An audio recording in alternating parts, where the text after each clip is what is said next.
Let's see. Hey, welcome to the stream. How's it going? Let's see.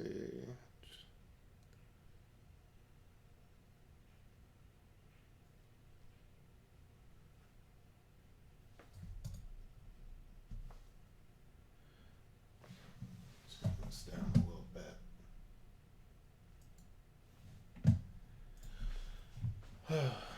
Let's see. Hey, Cowboy, how's it going? Welcome to the stream.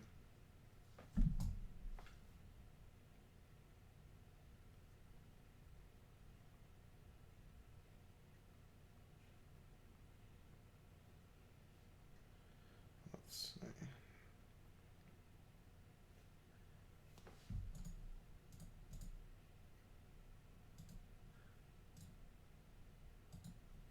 Okay.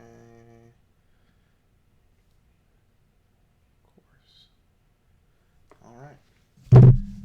Got all the alerts out. Should hopefully have some people joining here shortly, but thanks for tuning in so quickly. Definitely appreciate it. Tonight, like we talked about last time, we are going to be working on some character creation. So I've picked out 4 different characters or kind of character ideas that we came up with in the last 2 streams. Um, and we'll just be kind of fleshing those out, just having discussion around those characters. At the same time, I am still looking for a new uh, username for the Twitch stream. May end up sticking with Waifu Central, but right now the only solid suggestion that I've gotten is Aiden's Archive.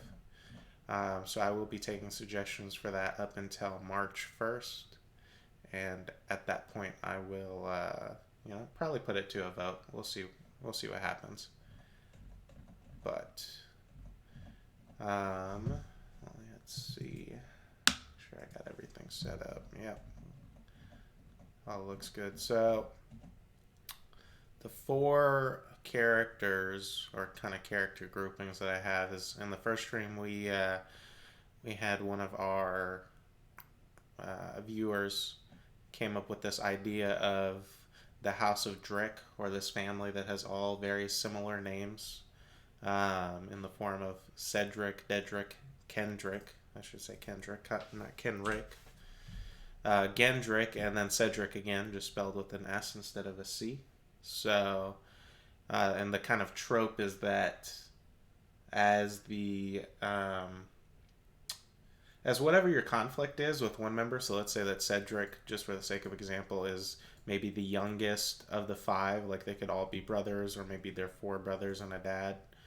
Um, you encounter Cedric and maybe you kill him, maybe you beat him in some kind of contest or game or sport. Eventually, Dedrick is going to show up to take his quote unquote revenge against you or your party. And then if you defeat Dedrick in whatever the circumstance is, then you have Kendrick and then Gendrick and then finally Cedric in the form of either like youngest to oldest brother, or I'm thinking like maybe once again four brothers, youngest to oldest, and then the actual father figure. Um, so, you know, there are a number of things we'll need to go over. The second character concept is kind of a joke, but I think we could make something interesting out of it. Is Dr. Penn a trait? Um, that's all I got. Was just the name. So, you know, at least the name is checked off. But we're gonna have to figure out who Dr. Penetrate is and kind of what his backstory is at some point tonight. Then we had Francesca Sila Fren, who is a yet to be determined guard captain, right? I need to come up with a backstory, race, a gender. I assume female, but you know we could go a couple of different directions there. But basically, her flaw is that she doesn't know how to does not know how to use an inside voice.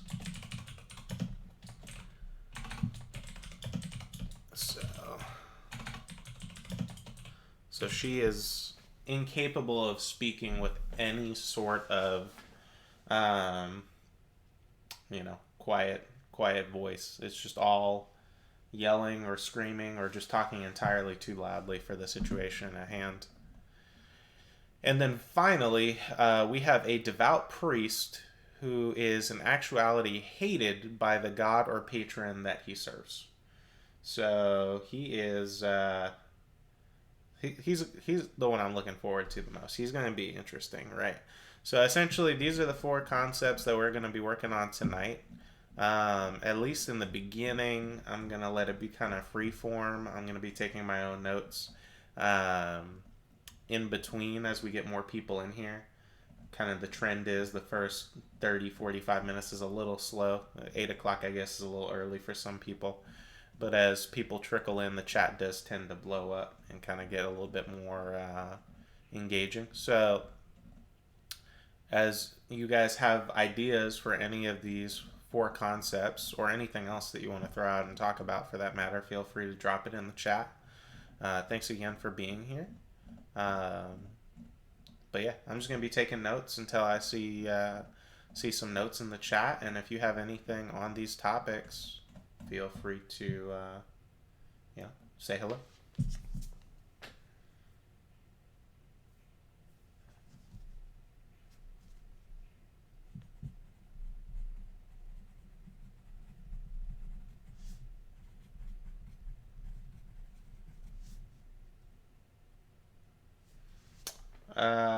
I sent out to the usual people, and I posted on the world building subreddit. That's about it. But thanks for joining the chat, Certified Wetback. Welcome back to the stream. Let's see. Looks like we had a few people join in.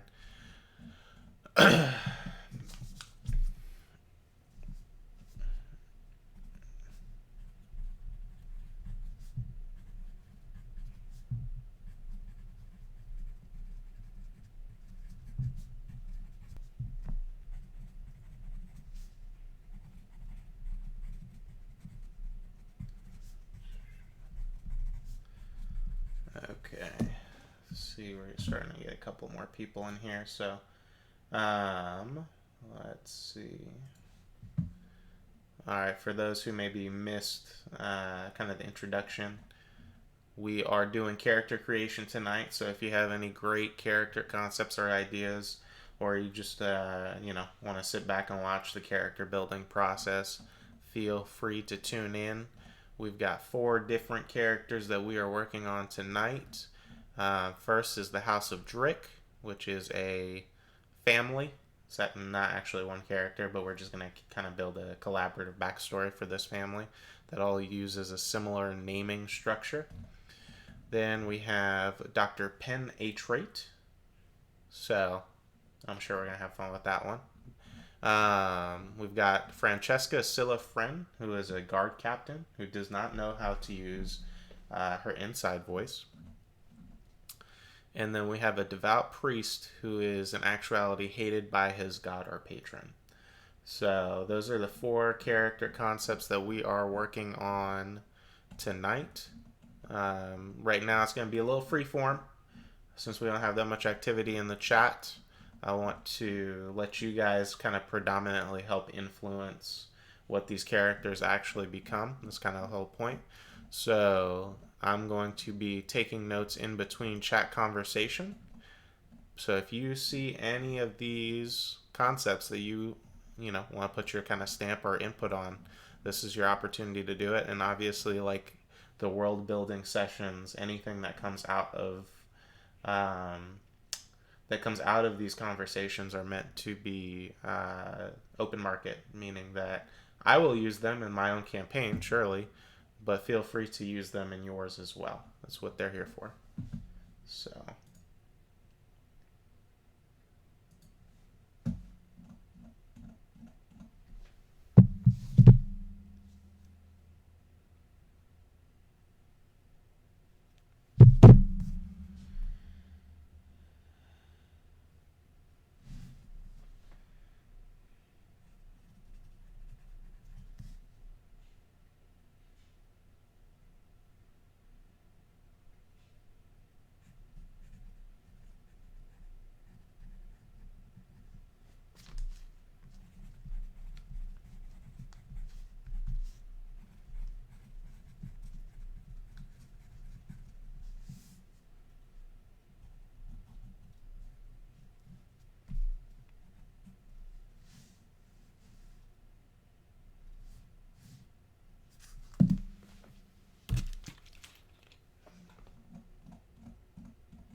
Dr. Penetrate. I guess it's kind of redundant, but go ahead and just clean this up while I am at it.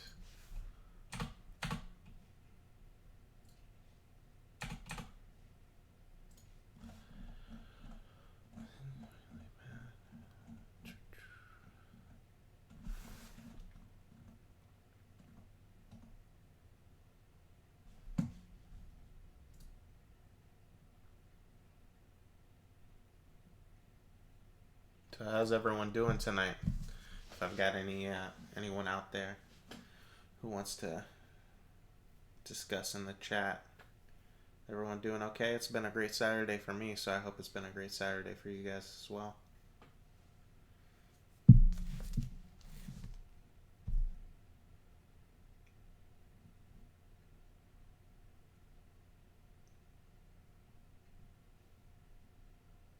Hey, Angry Meatball, good to see you. Welcome back. I don't know if you caught the explanation of what's going on. I think we talked about it a little bit on Wednesday before you had to go though, but we are definitely doing some character building tonight. So if you have any input, please feel free to share it. But it's good to see you. Not too bad as far as Saturdays go. Yeah, I mean, it was busy for me, but not in a bad way. Just I don't know if I mentioned it while you were on Wednesday or not. I'll show you here in just a second. Me and my podcast co-host are setting up a set in my house, and it's kind of like it's a whole process. We're trying to make it really nice. So it's finally like coming together. And eventually, instead of streaming in here, I'll actually stream on that set. So it's pretty exciting. But that's most of what I did today is, just worked out, studied, and then cleaned up my house because it's an utter shit show right now. But to answer your question, I put 4 here on the chat. We're going to do as many, or rather, I'm going to be here doing as many of them as I can get through by midnight tonight, or 12 Central Time. The first is not really so much one character as it is a group of characters, but I think it's an interesting concept. It is the House of Drick, which is a family of these 5 character names: Cedric, Dedrick, Kendrick, Gendrick, and Cedric again, just with an S instead of a C.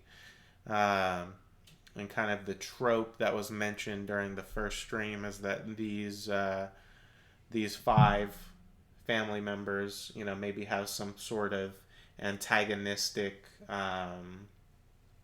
relationship with the party, whether it be because maybe the party killed one of their family members or beat them in some sort of contest. But in any case, right, like the trope is that, that idea of you beat the weakest one in whatever it is, and then the next strongest one, right, is going to show up eventually and confront some similar conflict. So you could take it and kind of spin it however you want. But that's one of the ones we're going to be fleshing out today. The next one is kind of a goofy one. This one is Dr. Penn H-Rate, which was mentioned during the second stream. That's all I got is the name, but I just thought it would be a funny one to kind of mix it up and see what kind of backstory we can come up with Dr. Penetrate. Then Francesca Sillafren was mentioned after you left last time, but she is a guard captain who cannot use her inside voice. So she is always talking a little bit too loudly for the situation at hand, which I thought was a great flaw. So I went ahead and added it. Not enough people make characters with like significant or very distinct flaws. Like obviously, you could make it by with a loud voice, but it would definitely put you in some awkward situations. And then last, and certainly not least, is the devout priest who is in actuality hated by the god or patron he serves. So yeah. So, we need to come up with some of the basic stuff, right? Name, races, gender, class, if a class makes sense for this type of character, flaws, and then the general backstory. Some of them are kind of automatic, like obviously the ones that already have names, we don't have to find the name for, right? But it's kind of free form in the beginning, say for the first hour or until the chat just gets to because after you left Angry Meatball, it was intense. After the first maybe hour and a half, the chat didn't stop. We were talking the whole time, which was amazing. It was really a fun experience. But yeah, so maybe for the first hour we'll do it kind of freeform, where if you're here and you're watching, please feel free to throw out suggestions or just talk in general, and we'll get the chat going. And then once we have kind of a pretty steady stream of people adding to the conversation, we might go character by character. Just start with whatever the chat wants to start with, and then work our way down. And if we happen to get through all 4 of these in a satisfying way, then I have plenty of other characters that we could pull from the 2 world building sessions that we did Monday and Wednesday. And then as a side, we do have the Twitch usernames. Still going to be deciding on that until March 1st. So if you have any username ideas that you think are solid for the Twitch stream, feel free to throw them out.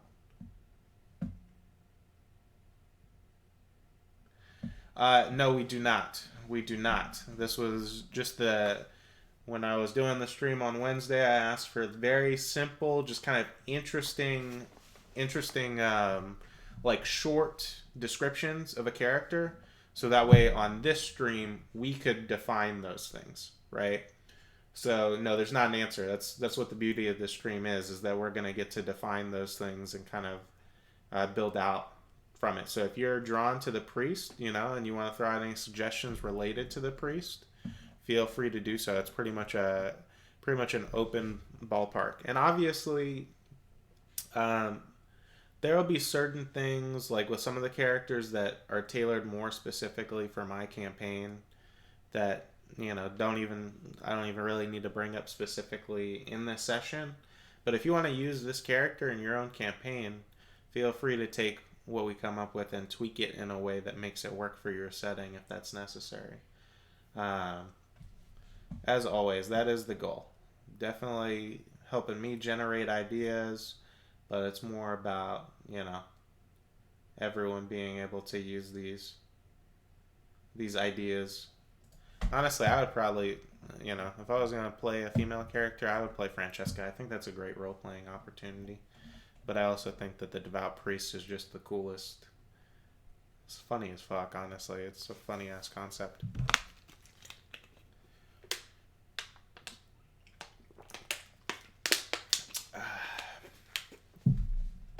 That is not correct. Let me see. Real quick. Un momento. Por favor. We should be at...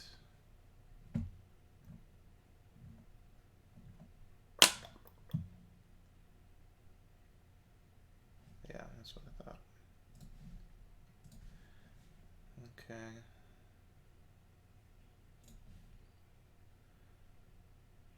We are actually at 19 followers. We had a follower join the community Thursday after the stream Wednesday night. Let me go ahead and pull out his name. I'm gonna shout him out. He's not here in the chat, and I'm not actually sure how he found me if he wasn't in the chat on Wednesday, but nonetheless, I want to thank him on camera. Let's see.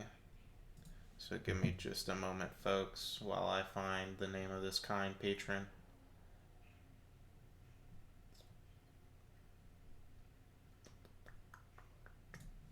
And there we go. Yes. War Master Horus 369. Yeah. Followed us on Thursday.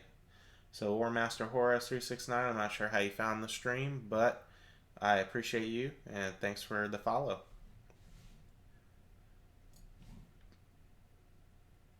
Where's the sub button? That's a great question.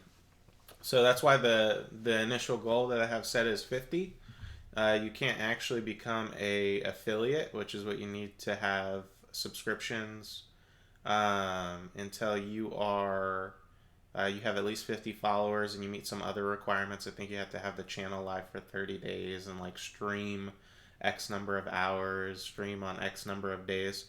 No, you don't have to do that, Moon Spiders, but welcome to the chat. I did, however, set up a tip jar. No obligation. If you guys would like to leave a tip, you can. It's, it's all just going to go back into making the rest of the stuff better and, like just making it bigger, frankly. But the tip jar should be on the account page. I'm not really sure how it shows up for a viewer when you're not signed into the account. This is all still new to me. But it should be under the About section. So just, if you guys are looking at the screen and you click on About,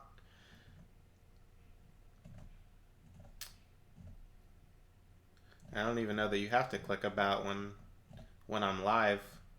But either way, there's also, I was able to get a link up for the Discord and for the YouTube channel. If either of those things would interest you, feel free to join the Discord community or check out the VODs from previous episodes as well. Oh well, we got a few people joining in, so welcome to the stream. How familiar are you with Star Trek? I am, I'm gonna be honest, I'm not that familiar with it. I obviously know what it is, and I know some of like the general concepts or some of the character names, but not to any like I don't know the last time I've watched anything Star Trek. Um, I know I watched that movie, the first movie that they came out with, um, that had the guy from Heroes on it. Yeah, yeah. I'm not a big Star Trek guy, to be totally honest. There's nothing wrong with it. I've just never. My dad never got me into it. I know that's going to be very divisive, but there's just so much content that I've never actually sat down to. Hey, I mean that's what I actually watched them, and my dad loved Heroes, so he made me watch that show with him all the time. I'm gonna need to find a new co-host. All right, well, you guys heard it. I am officially taking applications for a new co-host. I have this nice set that just finished setting up. Daddy donated $1. Show us your tits. All right. Well, I'm not gonna show you my tits for $1, but I do appreciate the dollar. Uh, Daddy donated $1. Would you mind if I posted a YouTube link? I've got something I'd like to steal for that priest. Yeah, go for it.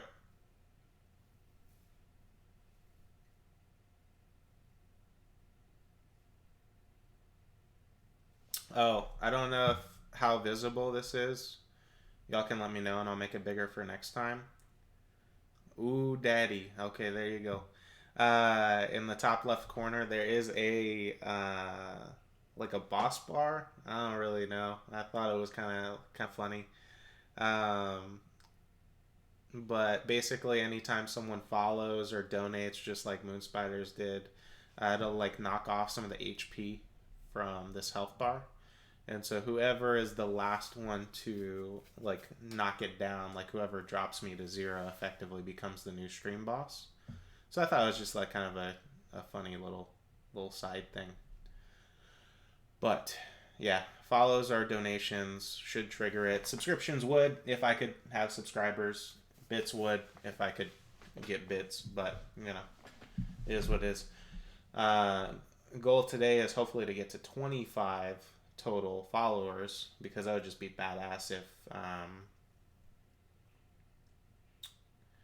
Moonspires is a good question. I mean, I think any tip in general is $200. Let me see, because I don't think it let me set it by amount, and I wasn't really. Once again, I'm not really like expecting people to tip, so. Um,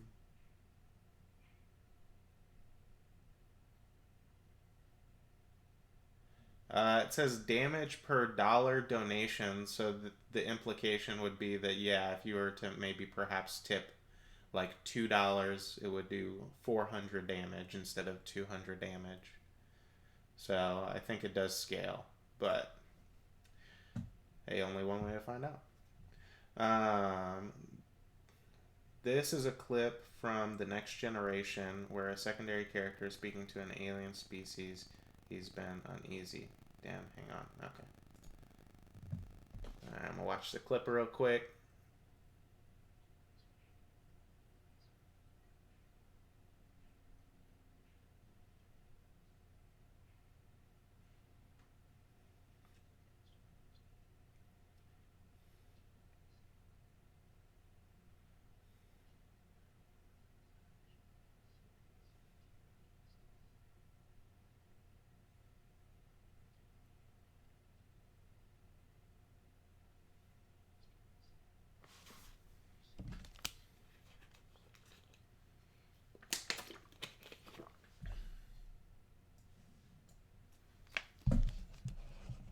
I'm watching it right now.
Damn.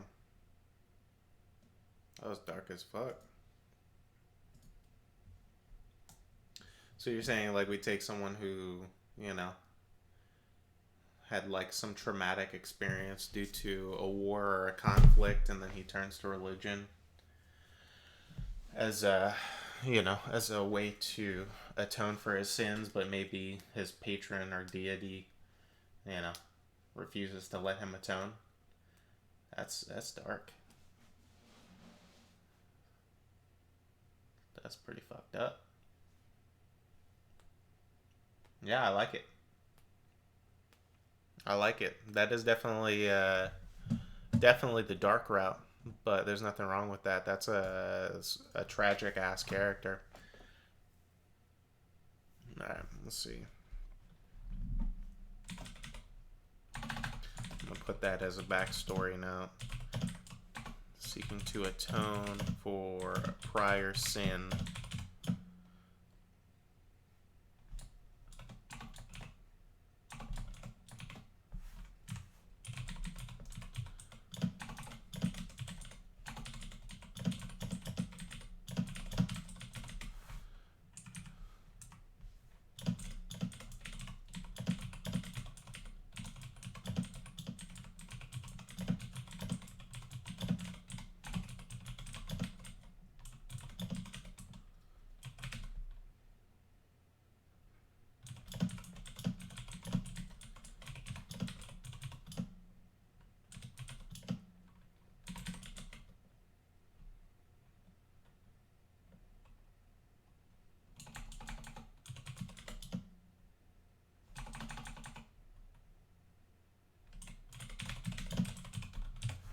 Okay, I like that. I like that a lot. It's a good start because there's definitely a lot of extrapolating that we can do with that.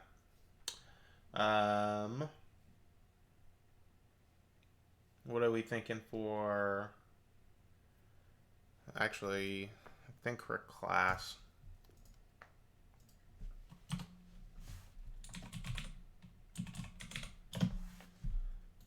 We're gonna do sorcerer. I can't spell.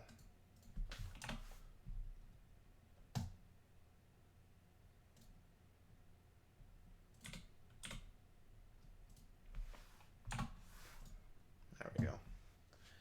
There we go. Sometimes it takes a minute for my brain to work. So, the struggle is real.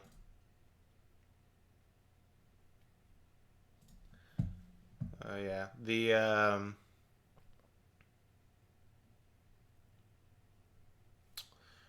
When we were doing the initial conversation on Wednesday about this character, one of the points that was made that I thought was really interesting um, was that he could be a sorcerer, right? Like he becomes so devout that he believes that his god, like the whole thing, the whole dynamic that's like key to strike is that even if the god does not love him or forgive him or support him in any way, he as a character has to believe that the god does, right?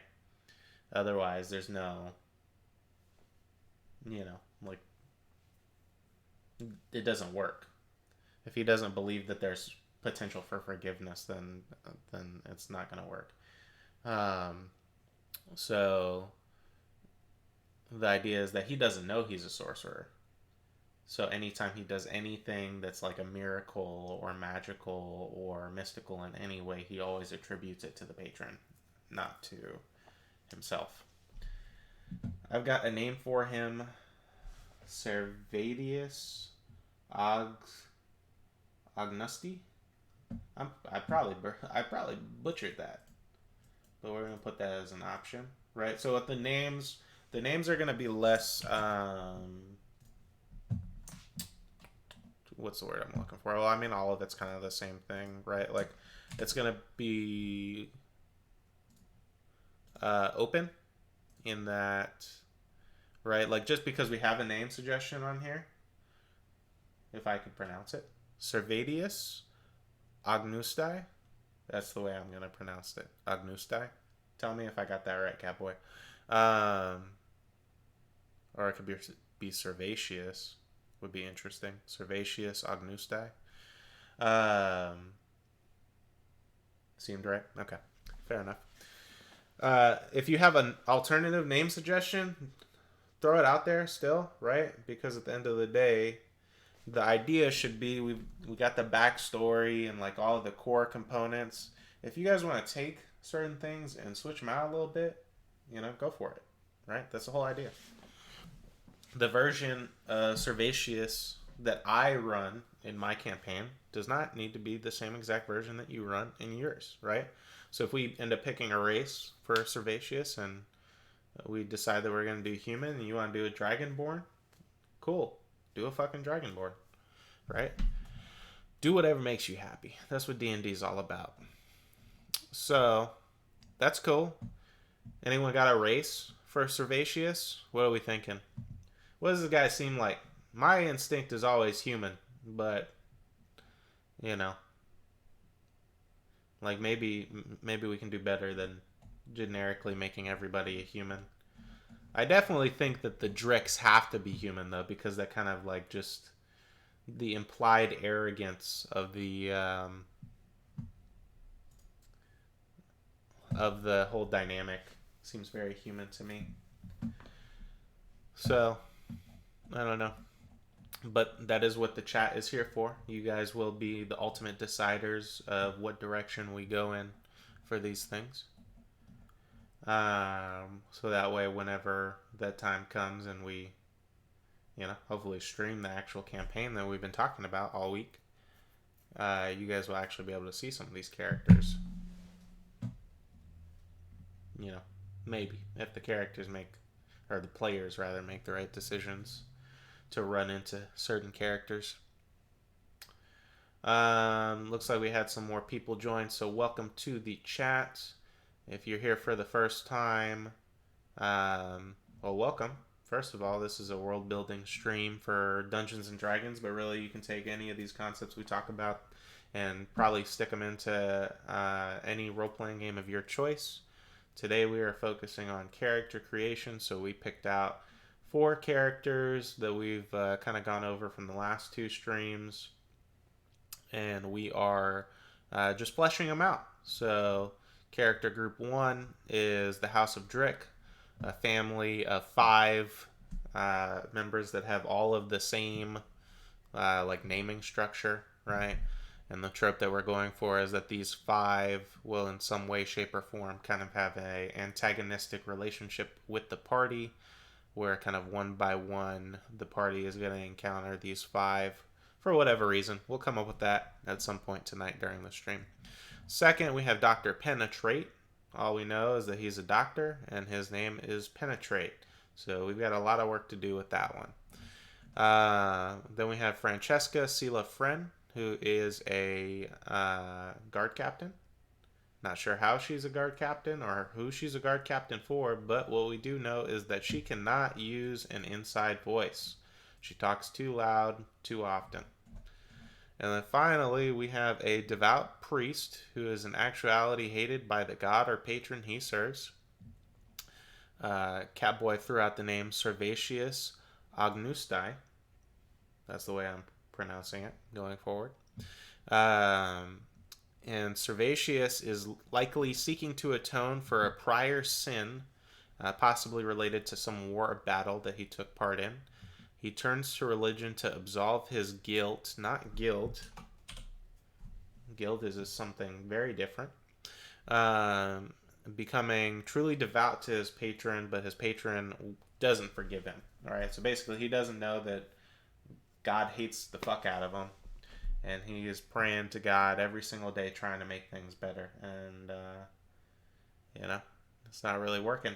So if any of these concepts, if you can think of anything to add to those conversations, feel free to type them out.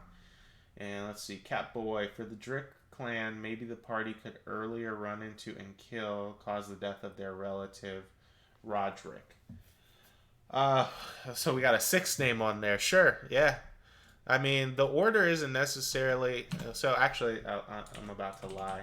I I like the idea personally, and this is just me being, you know, I don't know what the term is, but my brain when I see the Cedric and Cedric on both ends, I want one Cedric to be the like beginning and one Cedric to be the end, if that makes any sense at all. But yes, I agree that the idea that one of these names, right, like whoever it is, so basically, either end we want to go here. If this is the youngest kid, right, or the youngest brother in the line, maybe they get into a fight or a situation where they kill Cedric, and then a month later, Roderick shows up trying to take revenge for his brother, right? That's the way that I'm kind of seeing it. Which, by the way, these are apparently all the wrong ways to spell these names, but fuck it. It's D&D, so we can spell shit however we want.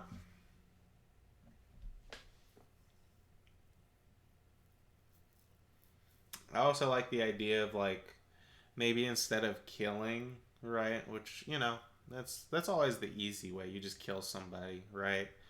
Is maybe they have like some kind of, I don't know, tradition, or like maybe they're known for being really good at something, and then the party beats them or doesn't beat them, because the beauty of D&D is you're not just guaranteed to win, but maybe you beat Cedric at some contest that the Drick clan is known for, whether it's something as stupid as arm wrestling or rock paper scissors to jousting or whatever. Like, they could be great at this one thing. Their family is number one in the realm for this one thing, and you beat Cedric.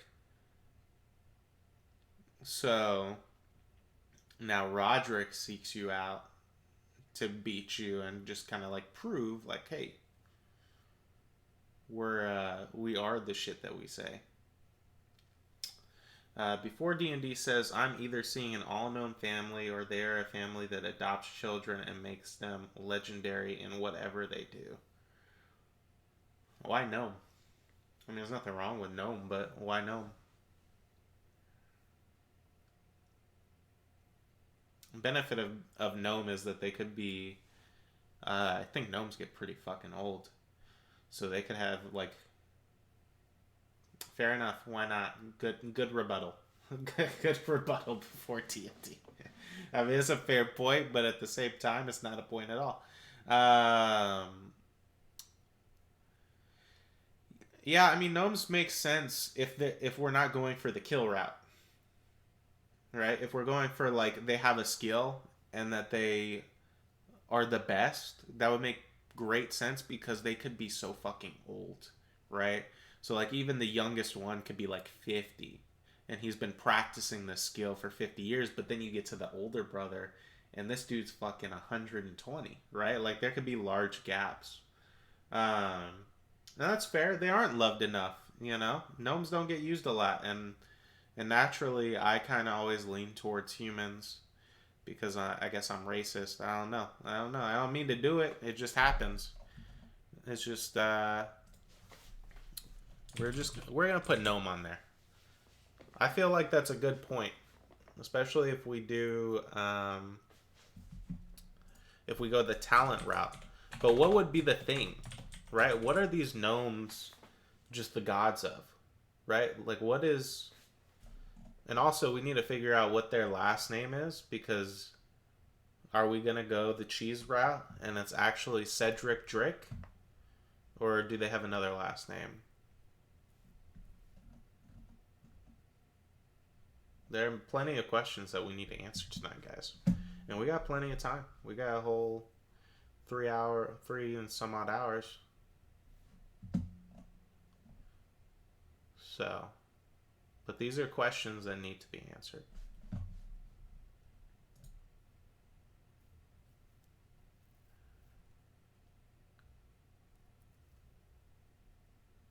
Let's see. What do you think, Catboy? You always got ideas. You too, Angry Meatball. What would a group of gnomes be talented in? I was thinking the House of Drick, kind of like the House of Dracula, and they date back to the first civilization, and their name means something in the first tongue. Okay, well, you're using a little bit of insider knowledge about the first tongue, but that's fine.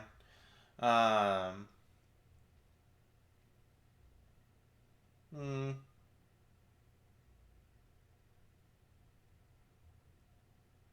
and they have mechs. Okay. I don't know that they have mechs like Iron Man. They would need to be fucking filthy rich. I guess they could be filthy rich.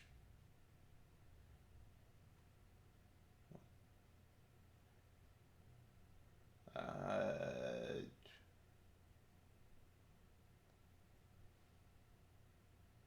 hmm. Yeah, I mean that's fair.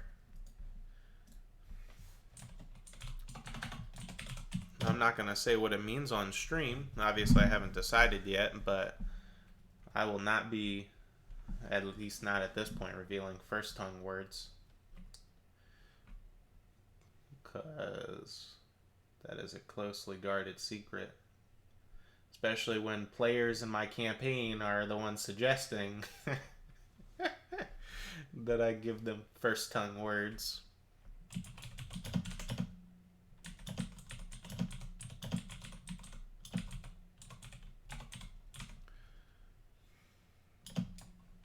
And those who have no idea what I'm talking about, first tongue is the original language of the world. So that's the oldest recorded language in my campaign setting.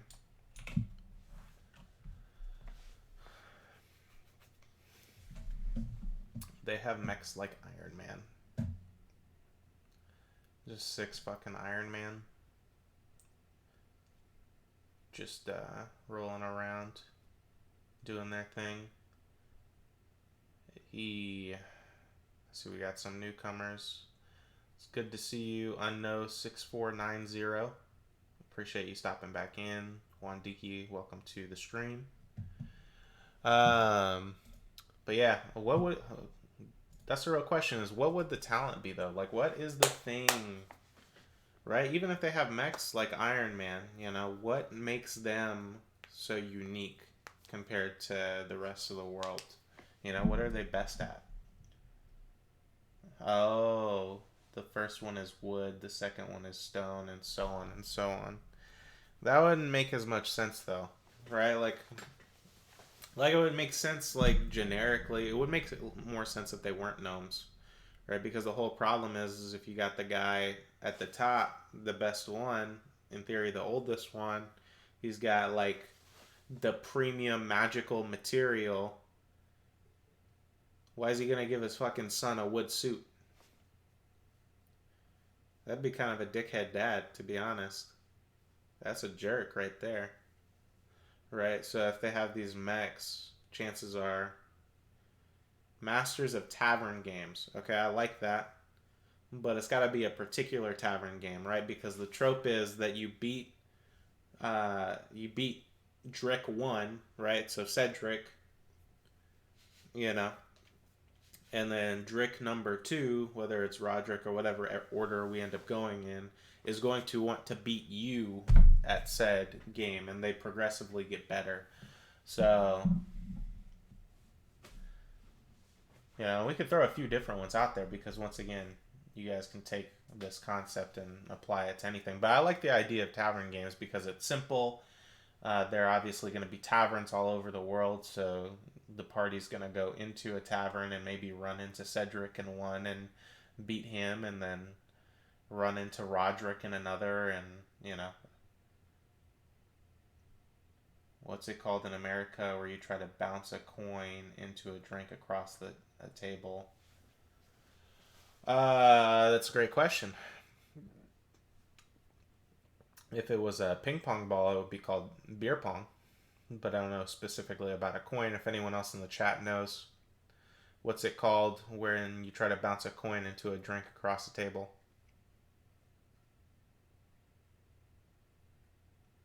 Maybe it's just a drinking game, you know? Maybe they're the world's most famous drinkers.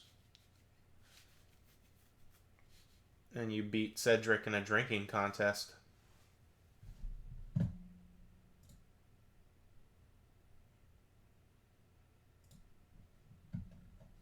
me see. I'll try to Google it.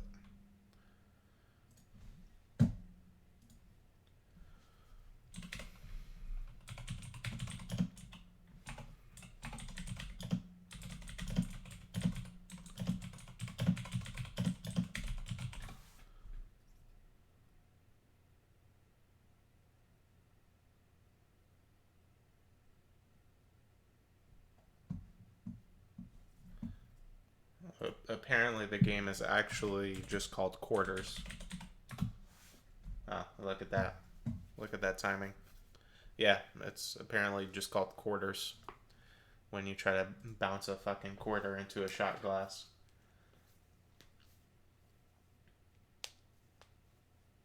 Okay. I mean, that's an.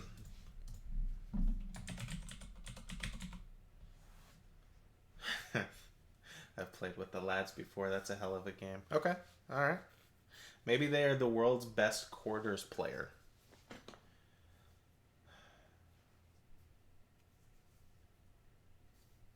So we've got 5 or 6 gnomes, really good at this drinking game called Quarters, so much so that they're world famous for it. And then they run into the party, or rather, one of them runs into the party in a local tavern. Ooh, maybe there's fucking contests for it. Maybe that's how famous it is. They've been doing this game so long that they run their own like tournaments for quarters. And at one of these smaller tournaments, you beat fucking Cedric.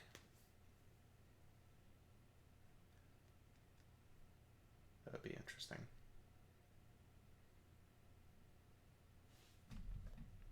All right. Well, that at least gives us some more to go on in the realm of Drix. We still got plenty of work to do with Dr. Penetrate. What a name, by the way. Believe it or not, the person who left this name suggestion, his username was NASADaddy69. It's probably unbelievable, but that was his name. And then Francesca Scylla Friend, the guard captain who cannot use an inside voice. So, if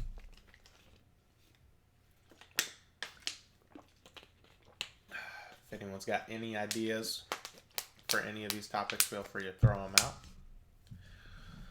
And once again, feel free to throw out multiples because these are meant to be open market. Feel free to take anything that we're talking about and use them, either as your own character, because honestly, I think Francesca is pretty solid. Like just as a pickup, you could slot in any race class fairly easily with this, and then have that be like a playable character in like a one shot or a campaign. There doesn't need to be, like obviously there should be a backstory, but this is like that flaw makes it very easy to roleplay. You just gotta talk loud. Like how hard is that to do? You could everything else is secondary to the fact that she will not shut the fuck up. She will not use her inside voice because she doesn't have one. Now here's the question: is why does she not have an inside voice? How does someone go their whole life? In this case, in this kind of rough draft, she becomes a guard captain without having to use an inside voice.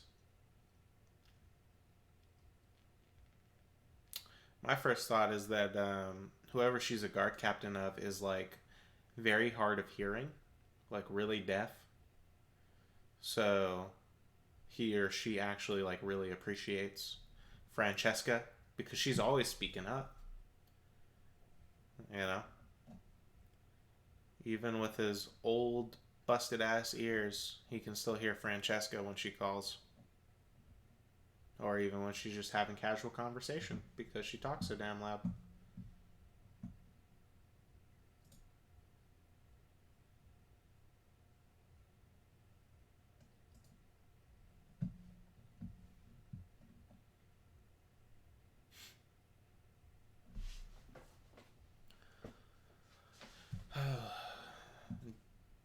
Daddy has tipped $1. Show us your tits. I didn't realize I was so cheap that y'all thought I would do all that for just $1.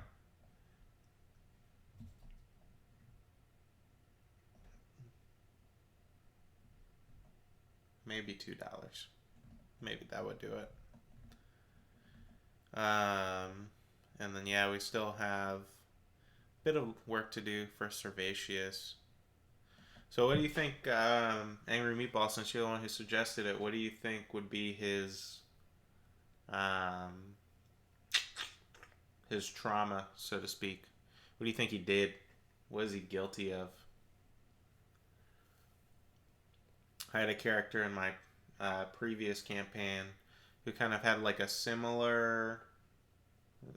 I mean, the concept of the whole God thing is very different, but his backstory was similar in that he actually went into war and mistakenly killed a bunch of children, in that the enemy army was actually all children. They were just dressed up in armor where you couldn't tell until after the fact. And that really scarred him because then for the rest of the campaign, um, or for a significant portion of the campaign, he was dealing with the trauma and inner turmoil of not feeling like he actually deserved to be alive after doing that. So it was pretty solid. It was a good character.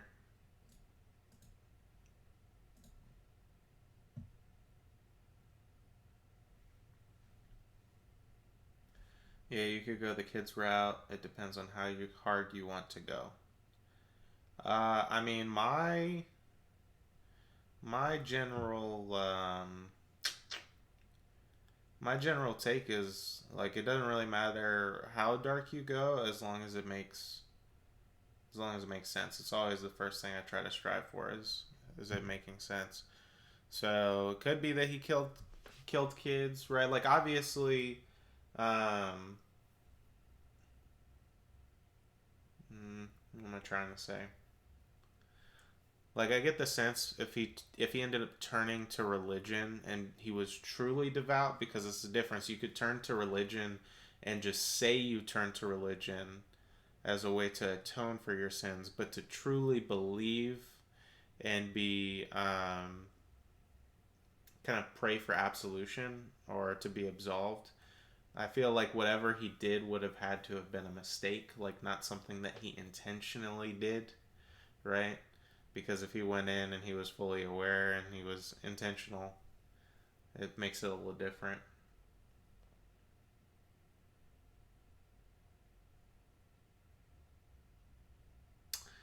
Oh wow, I like that, cowboy. Her ancestor several generations back had a habit of mumbling, which pissed off a powerful magician or magical being, who then cursed the family to never speak quietly. Okay, so this is something that runs in her family then. Okay. So her entire family has the same issue, which would be interesting because then, like, maybe, from a world building perspective, it would be interesting to then, like, maybe go to a different part of the world where maybe a family member stays, right? And you know that, or you can assume that he or she's related to Francesca just off of the sheer fact that they talk too loud. I actually really like that. Like maybe the ancestor was like a steward or I don't know, or something.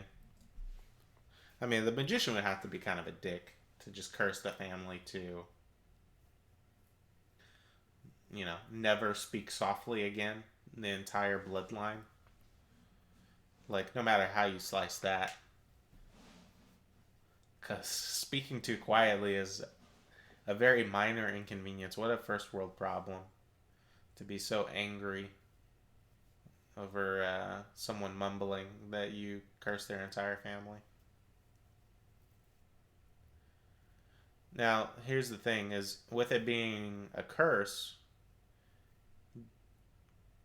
do we think that Francesca is self-aware, right? Because that says a lot about her character. Like maybe she's, um, like, does Francesca know she's cursed, or does she not know?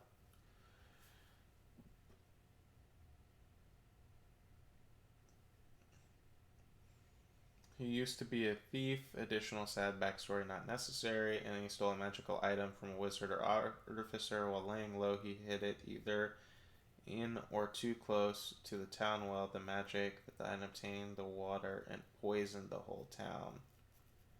Ooh, damn. That's fucked.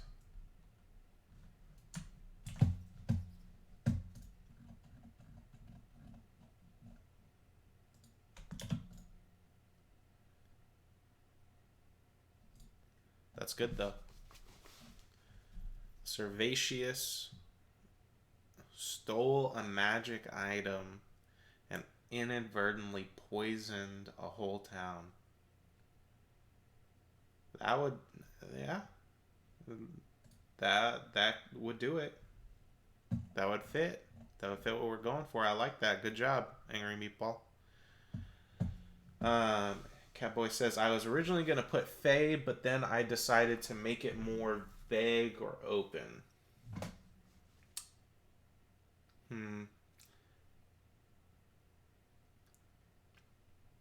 I honestly kind of like the idea of it being Faye. Like maybe, my thought is that maybe Francesca is not aware of the circumstances of her curse, right? Because that makes it more interesting if she's kind of oblivious to it. But obviously, there has to be a mechanic behind it. But if it's like a fae or a fiend or some other creature that maybe wanted something from the ancestor and could not get it because the ancestor was mumbling, then the cause or the likelihood that the fae or fiend would react by cursing an entire bloodline is much more plausible, right? Because you would just be the biggest dick in the world if your response to someone mumbling was to curse their entire family and their entire family for generations upon generations. But a fae, that would be just, like that's just everyday behavior, right? If you piss off a fae creature, they might react joyous. I can't, whatever. You know what I'm trying to say. They react on majors on either end of the spectrum. There's no like medium or level-headedness to fae typically. So I kind of like the idea of it being a fae.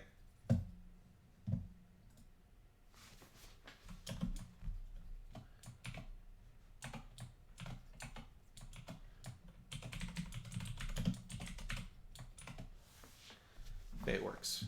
Fae works for me.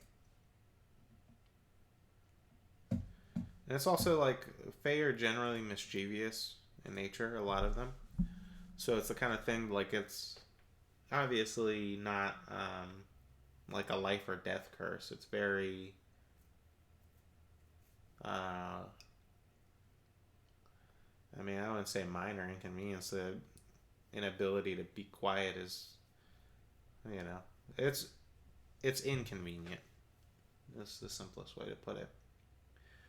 Not to mention, in most worlds, they tend to operate on a different scale of morality to most races.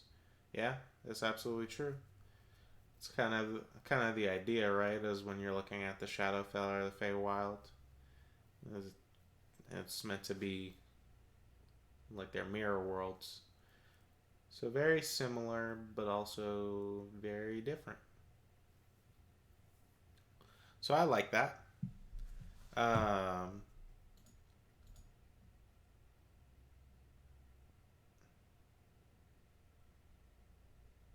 Pissed off. It does not like the phrase pissed off, apparently. Let's see.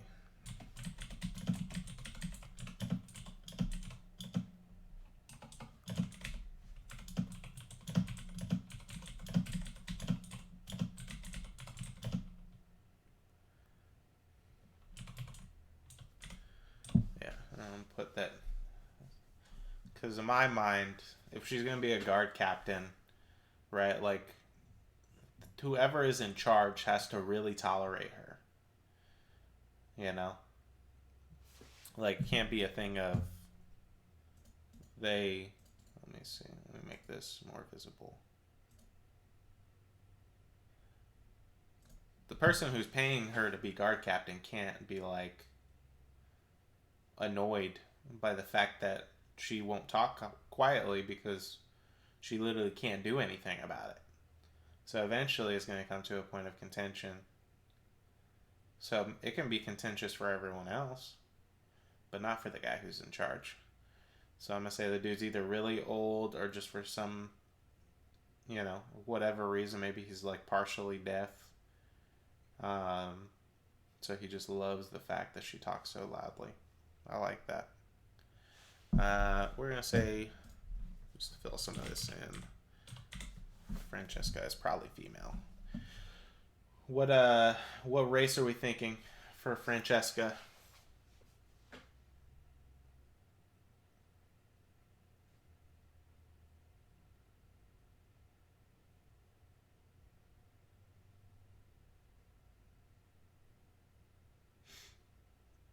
Probably be a race that's more inclined to interact with Faye, just because of the backstory. But there's a couple different ways we could go with that.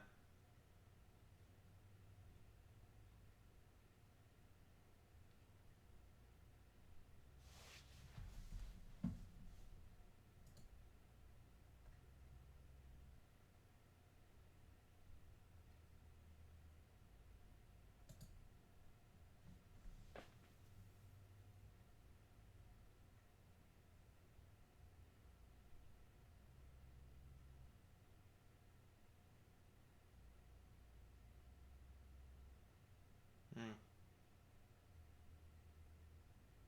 Let me see.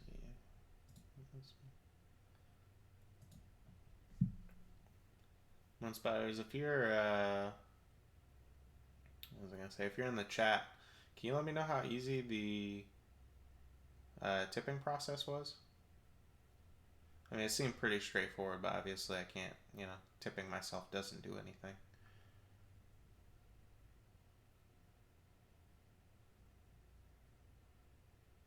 Just whenever you get a chance.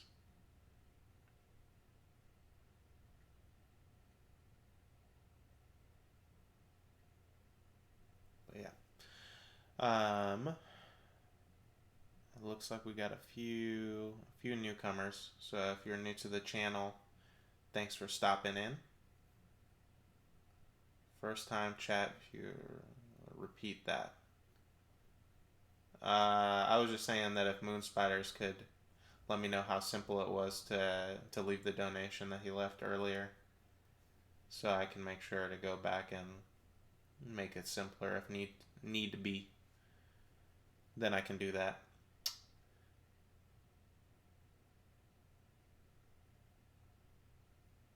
But yeah, welcome to the chat, Wandiki. It was okay. Easy enough. Okay. Good to know. Thanks for letting me know. But yeah, for those who are new to the chat, this is a world building stream primarily for Dungeons and Dragons. Obviously, you can do a lot of crossover between Dungeons and Dragons and other role playing games. So feel free to use any of the stuff that we talked about tonight or in any future streams. Feel free to take it and incorporate it into your own games, and feel free to contribute to the conversation in whatever degree, like some people like to kind of just sit back and watch the show, which is totally fine. But this is a very much, the goal is for it to be very much community driven. So right now we're working on character creation, specifically working on Francesca Sila Frin, the soon to be determined race female guard captain, who is unfortunately in a family line where her ancestor may have pissed off some type of fey creature because they were mumbling, and that fey creature saw fit to curse their entire family with the inability to speak quietly. Let's see. Could be elf or half elf, in which case the cursing easily could have occurred thousands of years ago. That's true. Elves can live to be fairly old, which would be interesting in and of itself. Yeah, elf or half elf probably does make the most sense. And I tried to make another one, but it failed. Oh, okay. I mean, it's no big deal, but like, they give you an error message, or what happened?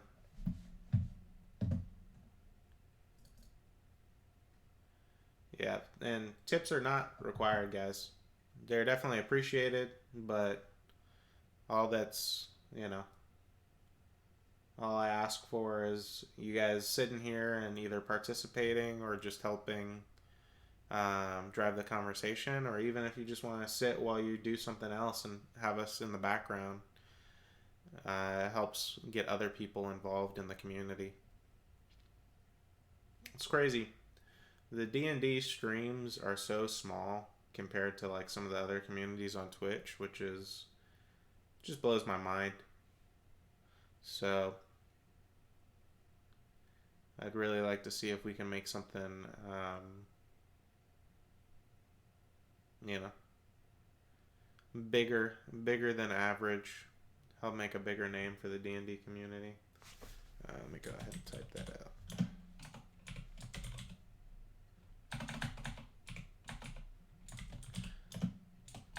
I think it's primarily, like, just from what I've seen, I think it's because most people, when they're like doing a D&D related stream, it's like almost all just streaming the game, which is, you know, obviously I get, like, the best part about D&D is playing or DMing it, but I don't know. Trying to replicate like what Critical Role did right off the bat with a Twitch stream is, you know, gonna be very difficult if you don't already have a following from something else. Just a lot, you know. D&D is long form content. Some people, you know, like literally Critical Role will stream their episodes 4 hours at a time, which is just a long time to sit and watch a group. I don't watch D&D real play videos. Yeah, that's what I'm saying. Is like, and I think that's the problem, is that most people. Yeah, that's fair. Not everyone's a fan of Critical Role. But I just think that, like, that's if you look at the D&D Twitch like category, like, I think that's like almost entirely what the category consists of, right? Like, I don't see a lot of streams like mine, where people are just like actually engaging with the audience, and it's hard to engage with the audience while you're in the middle of, you know, running a game.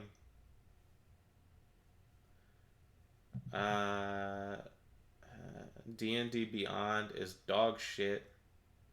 This channel is much better.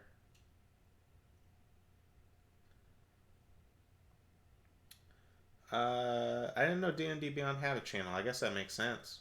But thank you, Moon Spiders. Your compliments are always somehow attached to an insult to somebody else, but I appreciate the comment or the compliment nonetheless.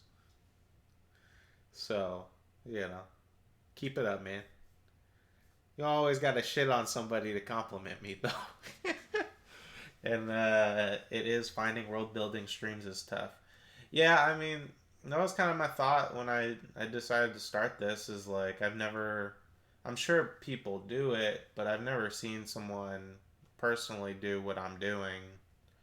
And ultimately, it's a great way to make sure that I am sitting here and like getting something done, like just taking notes in between chat with you guys or typing into the doc, because those docs are super helpful. Like the amount of information I've gotten from those docs is really, really great. Like, frankly, it's a lot more. I've done a lot more work for my D&D campaign this week than I've done probably in the last 3-4 weeks combined, just because I've, you know, put 12. This will be 12 hours that I've put into it uninterrupted. Um, and it's not all just me writing the whole time either. So it's not like brain numbing, which sometimes writing for a campaign can feel that way when you're trying to get a set amount of work done. I go out of my way to find them, and I know of only 2 channels that only do this. This is one of them. Hey, well, you know, I appreciate you being here, and I'm glad I could help kind of fill that niche of content for you. Um, yeah, I thought it was a good idea. It's a good combination of doing something that's practical for me while doing something I think people want, which clearly at least a handful of people want it. We'll see how many people actually want it eventually, but you guys are here now, and that's all that really matters. And if you are here and you've enjoyed what you've seen, whether this is your first time here or second time, I guess third time is the max.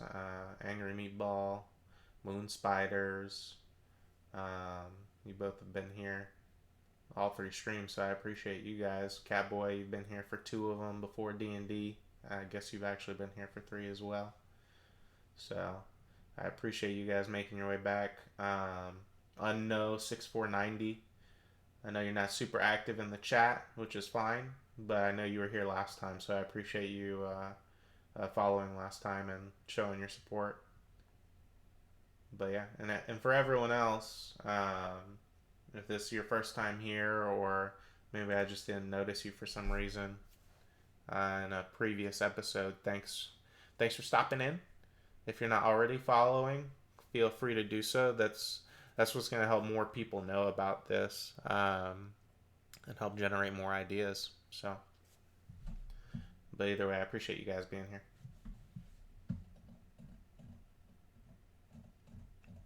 All right, so I'm gonna switch gears. Let's talk about Dr. Penetrate. Okay. Hey, thanks, Catboy. I'm so glad to be here, to be completely honest. Hey, well, I'm glad to have you here. You being here is all I ask for, but I really appreciate the donation. Thank you so much. What was I saying? Dr. Penetrate. I feel like this is going to be the hardest one to do because the natural instinct is just like make it completely cheesy, right? With the name like Dr. Penetrate, but I also feel like this could be like one of those subtle, like really good side characters that gets a lot of screen time is what I like to call it, right? Like a lot of time in front of the players, because I envision you know like maybe especially in the earlier levels where maybe your party can't afford healing potions to like a high volume, or maybe you're running a low magic system where the availability of magical items is a lot harder to come by, which some people like to do. I generally run high magic, but obviously if you're running low magic, then someone being an actual fucking doctor becomes a lot more significant. And I think it would just be interesting, like I don't know a lot of DMs that have like actual doctor characters in their campaigns. So, someone give me something. A race, a gender. Is Doctor Penetrate even a male? We don't know that. We could assume, but it could be a female. Does Doctor Penetrate have a class? Right.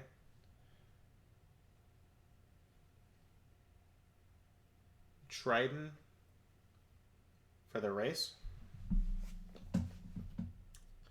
Trying to remember what it is.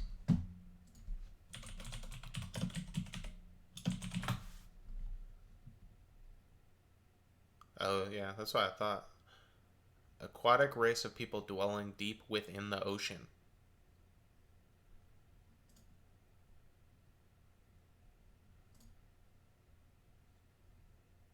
Dr. Penetrate is a mer person? Alright. Hey, it's a start. There we go.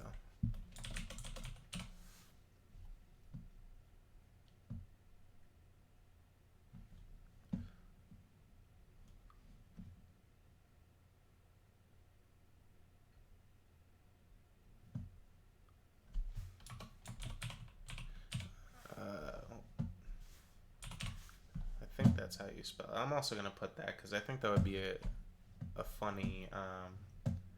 I think either one of those would be very divisive.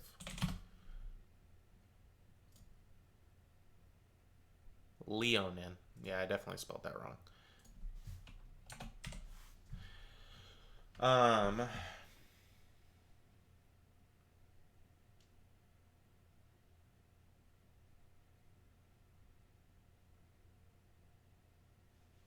Are we talking medical doctor?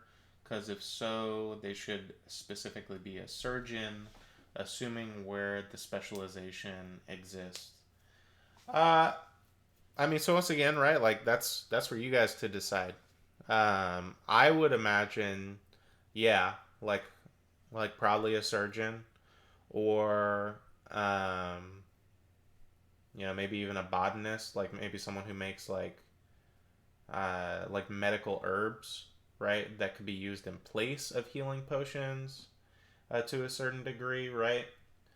I'm thinking, and yeah, like that. It has to be practical in the sense that not only is this character got, they're interesting from a racial standpoint, but their interest or their name is obviously very interesting, but they offer some kind of practical advantage to interacting with the party, whether it's they can help heal them from a scrape or heal more severe wounds if you play with like a DM who runs like lingering injuries. I personally don't. I haven't decided if I'm going to do it in this campaign or not. I've never run lingering injuries before.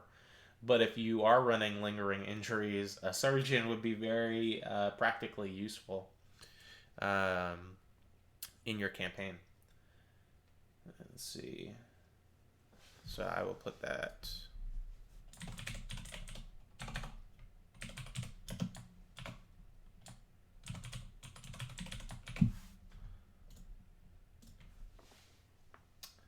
Penetrate is an approximation of their actual name, which can be pronounced when speaking above water. They don't understand the pun. I like that.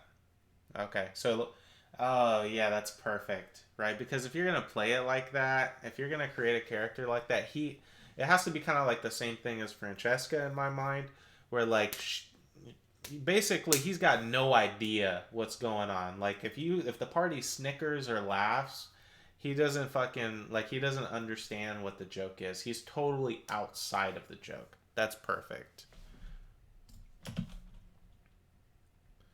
Here, I'll just copy and paste this. What we have. What we have copy and paste for.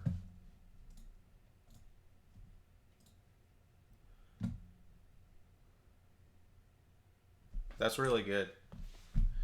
Because then like there could be an actual like non-jokey name that's maybe similar, right?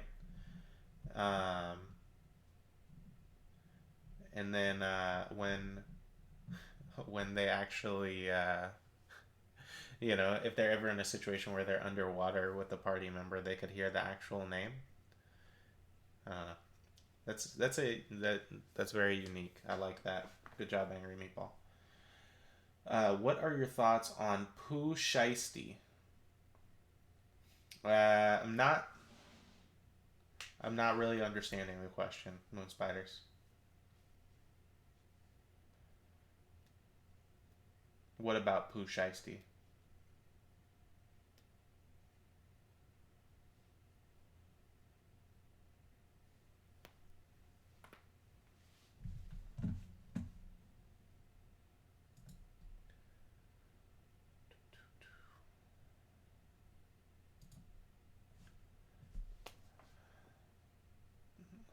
The greatest rapper alive?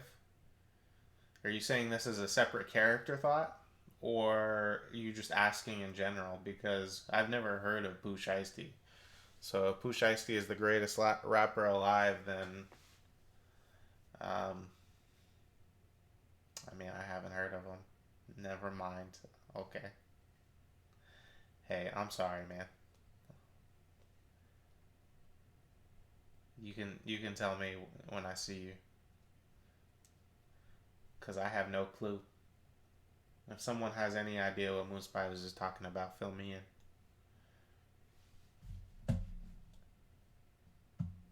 Look at that. Hey, I only got 400 HP left on this health bar, so who's gonna be the next stream boss? It should.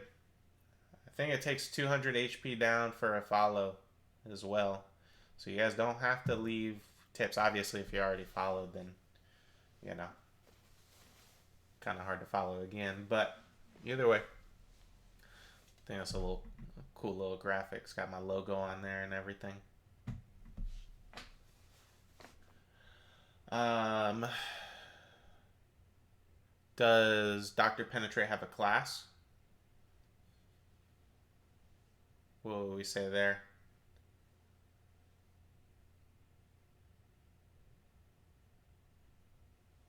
Probably wouldn't make him. I don't know. I feel like if he's a serious surgeon, yeah, that's what I was about to say. If he's a serious surgeon, it probably would not make sense for him to have a traditional class. Yeah. Yeah, I don't know if any of you. I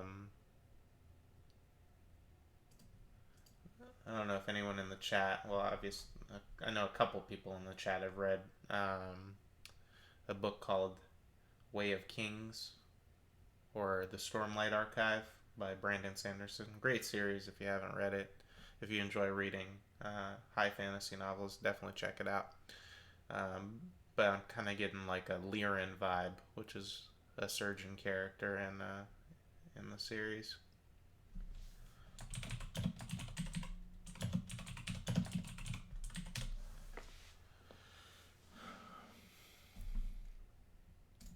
I'm gonna say Dr. Penetrate is male. Okay. So unaware of the pun his own name.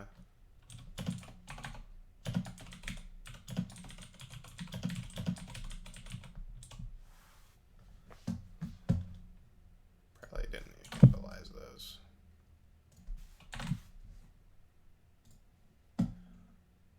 Okay. Well, I think that's actually pretty good for Dr. Penetrate.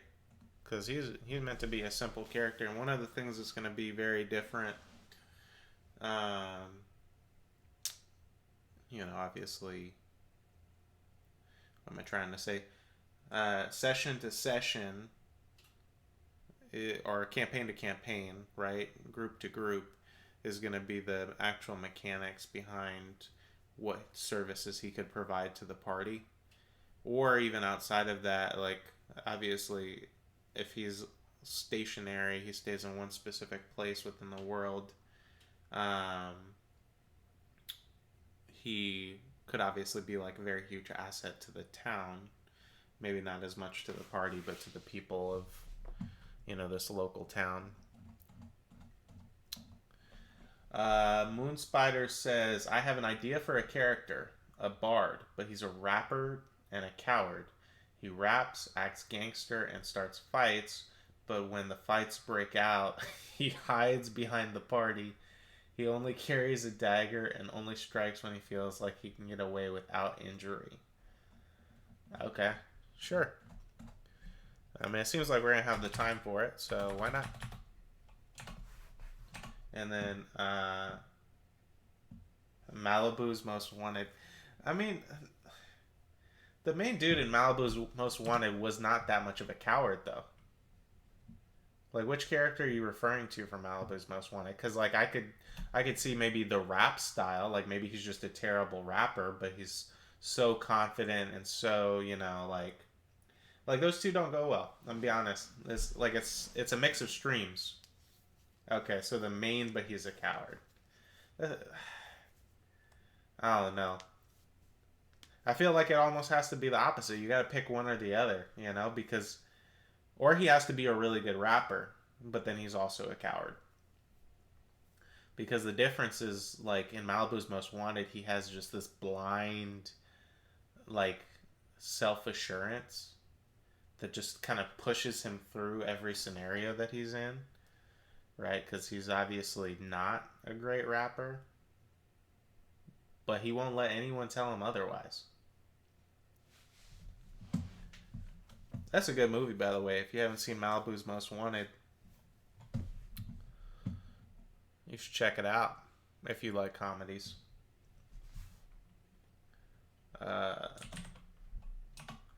Well, I'm just going to put a rapper for now.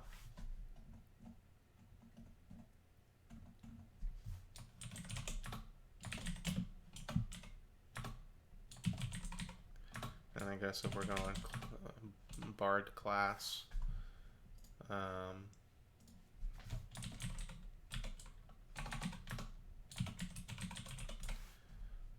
I guess under flaw, he's going to be a coward.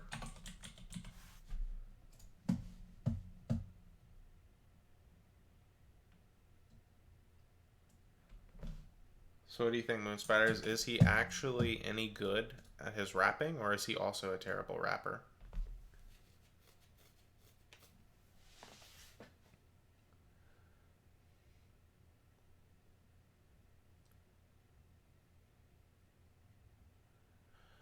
You just described 6ix9ine.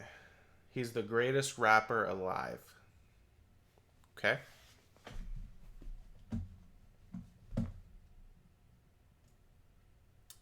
Would make sense that he's pretty good if he's able to incite these fights just by rapping and acting gangster. But then he actually hides. You know what would be a great character? You know what? I'm going to add it to the list. I know we're getting a little sidetracked, but that's fine. That's what we have time for.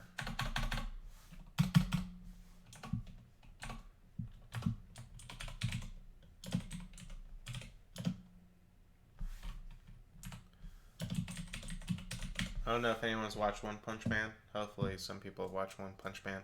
But I would love to have a King-like character. King is so fucking hilarious to me. Right? Like someone who is considered by the world at large just the fucking most OP, badass guy around. But he's actually a weakling. And it's not really his, like, he hasn't done anything to prove that he is not what people think he is. But he's also, like, not specifically trying to lie or make people believe that he is this powerful being. Like, and it could be a funny trope of maybe King, like, instead of it being Saitama or, One Punch Man, the main character, who's inadvertently making King out to be this powerful figure, maybe it's your party.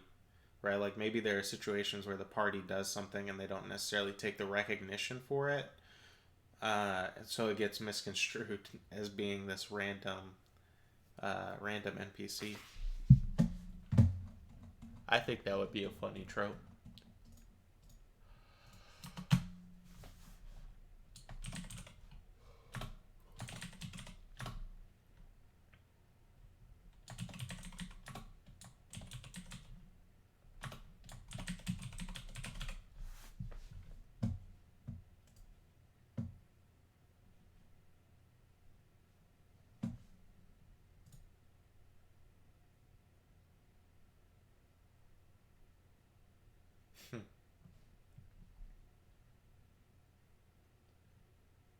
Hey, NASA Daddy 69.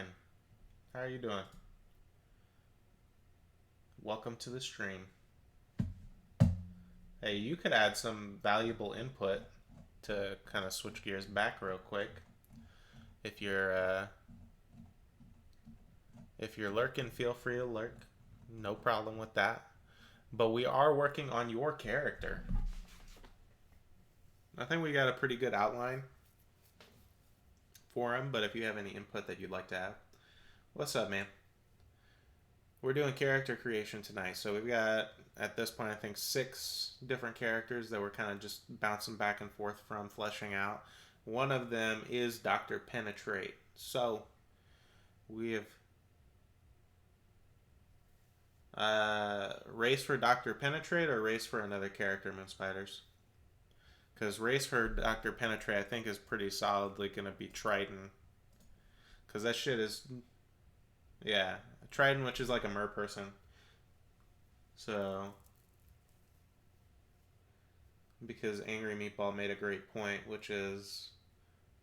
the pronunciation of names underwater for a creature like that would be very different from the pronunciation above water. And there's a good chance that a creature that lives under the sea is not going to get the dick joke that maybe most people would get. So he could be a very serious doctor. Probably a surgeon.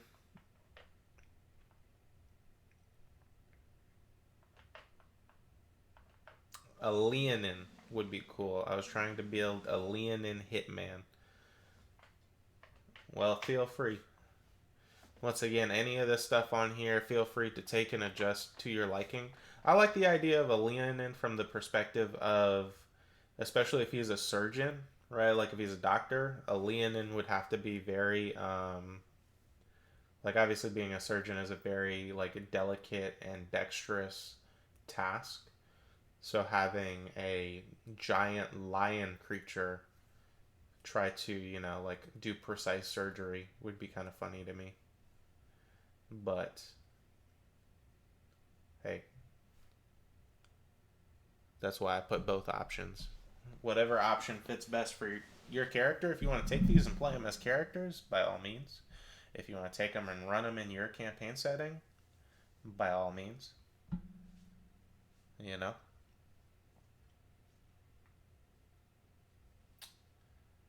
How many I know we got a few people just kind of chilling, so if you can't or don't want to respond, don't feel obligated to, but I am kind of curious, like just as a quick poll, how many people in the chat have actually DM'd a session, right? Like how many of you, like what's y'all's experience with D&D? Has everyone DM'd at some capacity before, like whether it's just a one shot or whatever it may be, um, or have you just played, or have you maybe not even played at all? Is there anyone in the chat who has not even played D&D who is just here because they thought it was interesting? Right, because obviously my generic expectation that most people who would watch would also be DMs or GMs like me. But I know that some of the people in here for sure, like Wandiki apparently has never played. I feel like people who play Leonins make shapes with their pubic hair. Okay. That's a very specific feeling to have on that subject, but hey, you're a very specific guy, so I've been DMing for a while. I've played, never had a good DM though. Yeah, I know from personal experience that you've never had a good DM. That's 100% accurate. I've ran a few campaigns working on an online one at the moment. Have you ever done in person or just only online, Catboy? Same thing to you, Angry Meatball. Are yours predominantly online or in person games?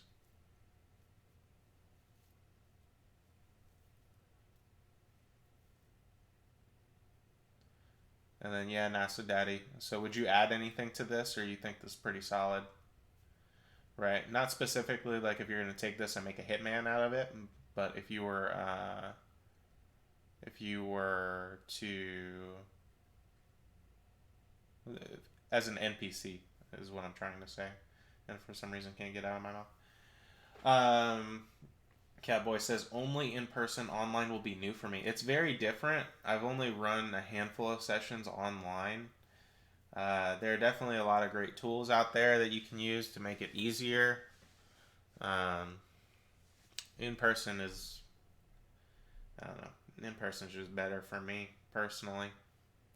I like having people at the table, that energy. I don't know. It can definitely be replicated online if done right. It's just harder. It's definitely harder. Any particular reason that you're going to online for this one? He left to go play with his pubic hair. Hey, I mean, you're making a solid argument for your case because he hasn't responded. So it could be that NASA Daddy 69 is playing with his pubic hair because he likes Leonins, which is um, not what I would have expected. I do exclusively in person if it can be helped. I don't like the energy of online play. Yeah, I feel like the biggest thing is it's easy to get distracted. Like case in point, like NASA Daddy 69 is probably playing a game or watching a movie while he's live on the Twitch stream, which is totally cool, right? That's what a stream is for. I hope you guys are doing something to entertain yourselves along with paying attention to me, right? Or paying attention to the conversation more specifically. But like when you're in a D&D game, because you have the access to the internet right there, like it's just I could just imagine people getting distracted way too easily. And I'm sure some people would argue like if the DM's good enough, the players won't be distracted. But frankly, even in in-person games, it's easy to get distracted when you have a group of people with good chemistry. Like I don't know how many times my group at my table has sang the same damn song,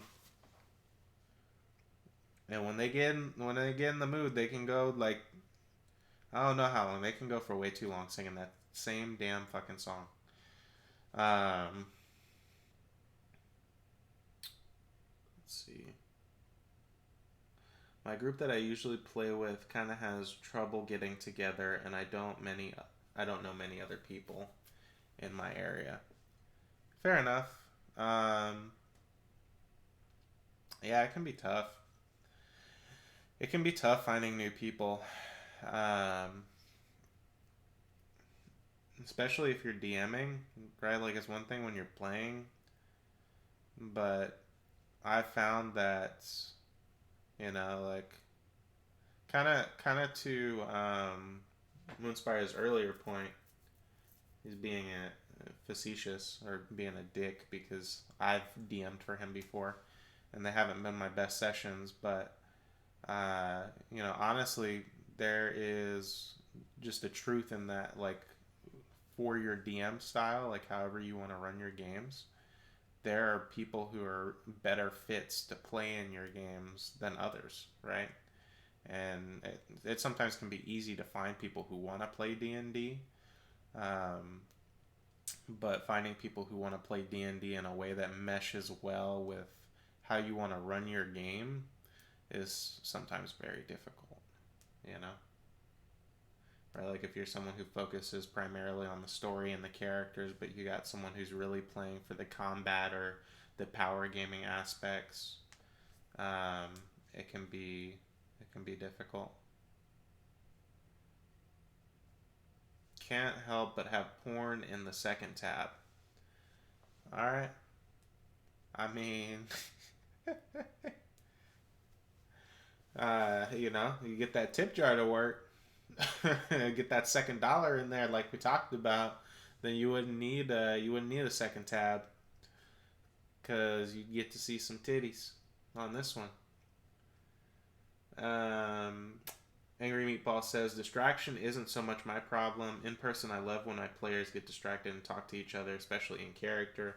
But with too many online programs, not everyone has a good enough equipment to play properly, and usually only one person can talk at a time.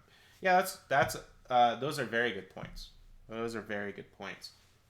I more so mean distraction when it's not in character.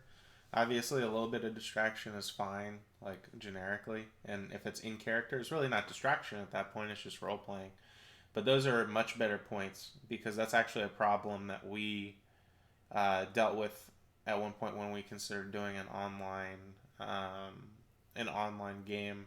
Is that we had one person in the group whose computer was absolute dog shit, and so like we just wouldn't have been able to do it with him. He would not be able to join because his computer would not be able to handle even a fucking web based application like Roll20, and he was broke. He wouldn't be able to go buy another laptop or computer. Have you visited your local game shops? Question mark to Catboy. Yeah, Catboy. I mean, that's obviously something, depending on what area you live and how readily available game shops are, could be something to think about. Personally, I've had mixed results. And when I say mixed, more bad than good results in like game shop experience. I guess it probably is different if you go and you have like recurring interactions with the same group of people. But it's already a little bit more awkward, for some people at least. Some people are more outgoing than others, but like playing D&D with complete strangers that you have no chemistry off the bat with isn't necessarily a bad experience, but it's a lot harder to know if that group is going to mesh well, and then if the group doesn't mesh well, you're not necessarily paying attention to the individual players.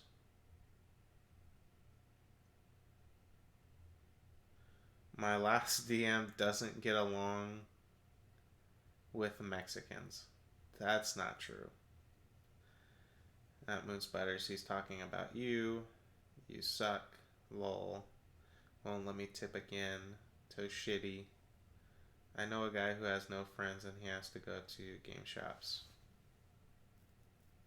And then some type of a shield looking emoji. Sir Shield.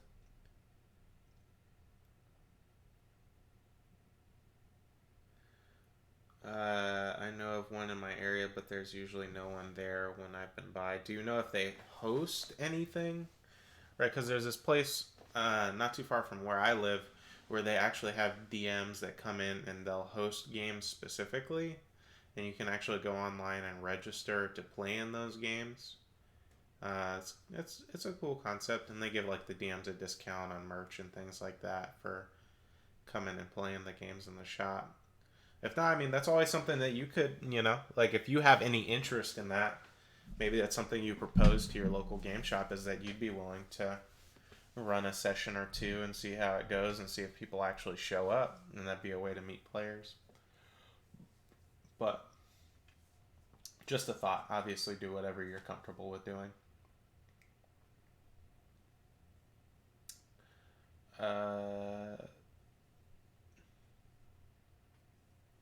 I think I know who you're talking about, Moon Spiders. And if I'm right, that's kind of fucked up and kind of funny at the same time.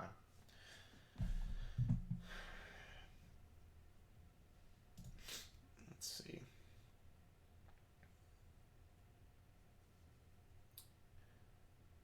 Dang. Hey, well, I know we've got some fresh faces here in the chat, or rather here in the stream. Not necessarily chatting as of yet, but either way, welcome to the stream. We are currently, honestly, we're kind of just shooting the shit about D&D in general. But the theme of tonight's Twitch stream is character creation. So we have about 6 characters that we're bouncing around and fleshing out. So I'll kind of quickly run over what those are. And if you are new to the stream and don't know the drill, feel free to drop any suggestions about these characters down in the chat. This is open market, meaning that while I plan to use whatever we come up with in some form or fashion in my next campaign, I want you guys to be able to take this and modify it in whatever way works best for you, whether you want to use it as a player character or if you would like to incorporate these NPCs in your own role playing game. It doesn't just have to be D&D. That's what I play, but characters can go in any story. So the first group is the House of Drick. We got a little bit going on there. Uh, the House of Drick, or the Drick clan, is a group of gnomes. That's the race that we've come up with so far. And essentially, they are really good at a game called Quarters, which is a drinking game where you try to throw quarters into a shot glass. Like the world champions. That's what we've come up with so far. And potentially their name has some like historical significance. But basically, the trope is that if your party encounters the youngest of the family, Cedric, and defeats him in the game of quarters, then inevitably you'll run into other members of the family and, you know, either beat them or not beat them in the game of quarters. So obviously, this could be swapped out if you have another talent or game or sport that you'd like to introduce. Feel free to do so. Next is Dr. Penetrate, who is a Triton or alternatively Leonin surgeon, or alternatively botanist. And obviously, if you didn't catch the pun, it's once again Penetrate, who has no idea that his name is a fucking pun. So he's a very serious surgeon, very serious in his practice, and offers a lot of good aid and help to those around him. But his name's Penetrate. Then we have Francesca Silafrin, who we determined is probably going to be a half elf or an elf. She is actually a guard captain for someone who is very hard of hearing, which is good because she does not have an inside voice. She has no ability to speak quietly whatsoever. And the reason for that is a long time ago, one of her ancestors actually pissed off some type of magical creature. We're saying probably Fae. And this Fae creature was pissed off because her ancestor was mumbling. So the Fae creature cursed her entire bloodline to never be able to speak quietly again, which sounds like a very Fae thing to do. Then we have Servatius. Fuck, that last name is hard. Agnustai? Whatever. We're going to just say Servatius. Servatius is a devout priest who is actually hated by his god or patron. And he is a former thief trying to make up for his sin. The sin that we've determined is that Servatius stole some type of magical artifact or item from an artificer or wizard. Either way, when he hid the object in order to evade capture, he inadvertently poisoned a town and killed everyone in it.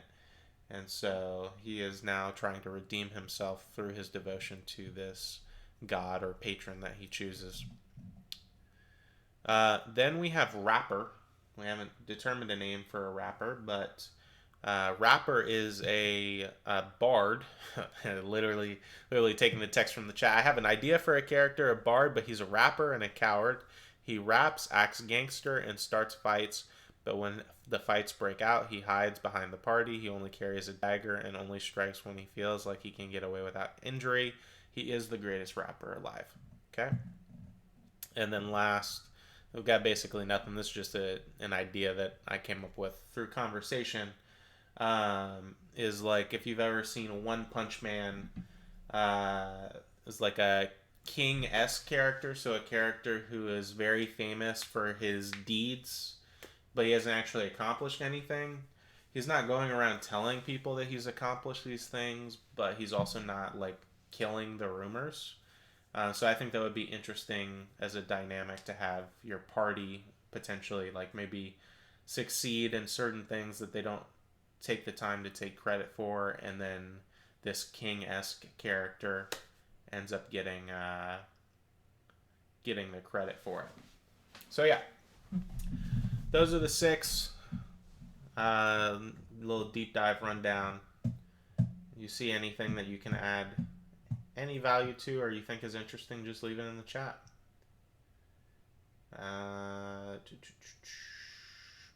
Let me see, where did I leave off in the chat?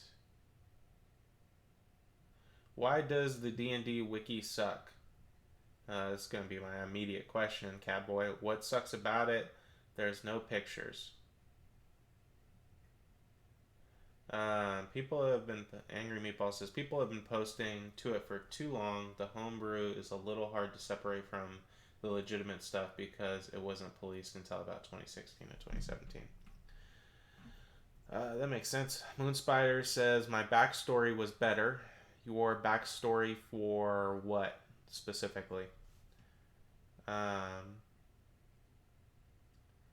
NASA Daddy 69, rapper name is Keelan Drip. Moonspider says nay. How set are we on the gnomes? We're not set. Once again, even if I used gnomes, you could always use something else. What are you thinking instead of gnomes for the House of Drick before D&D? And Moonspider says death bitch in response to my backstory was better. Remind me of your backstory for quote unquote death bitch. You're always just so poetic. Leonin Hunt. Oh, that is a good twist. Using the same premise. And that's the thing, is like those 3 words, right? You could have a completely separate story at that point that follows a similar premise, right?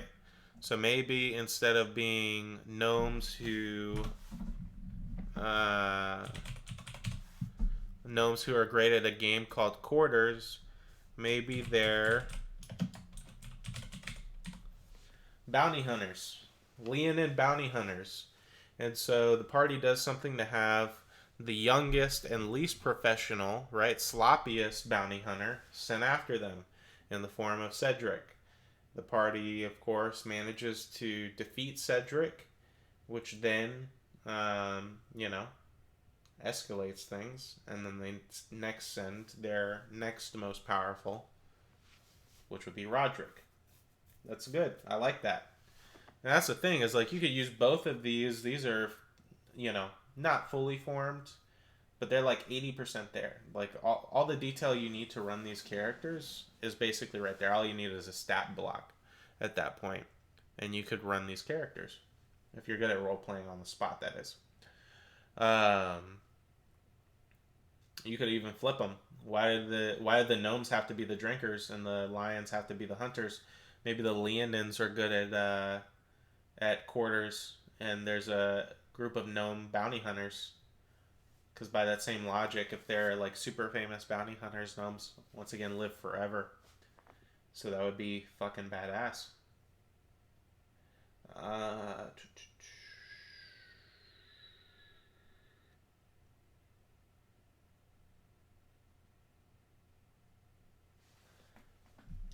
Alright. Moonspider sent a bunch of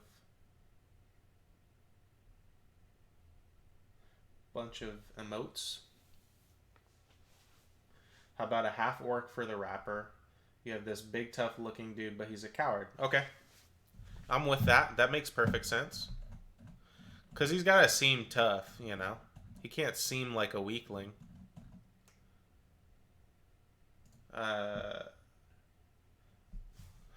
No, he's a white human. You can use him as a white human if you'd like, Moonspider. I'll put it on the chat as well. What was the name that you suggested, NASA Daddy? Where'd it go? Keelan Drip. Moonspider apparently did not like Keelan Drip, but I'm putting it on anyways because that's what I do. If it gets suggested, it goes on the chat. MGK, Eminem, the Slim Shadow. It could be his.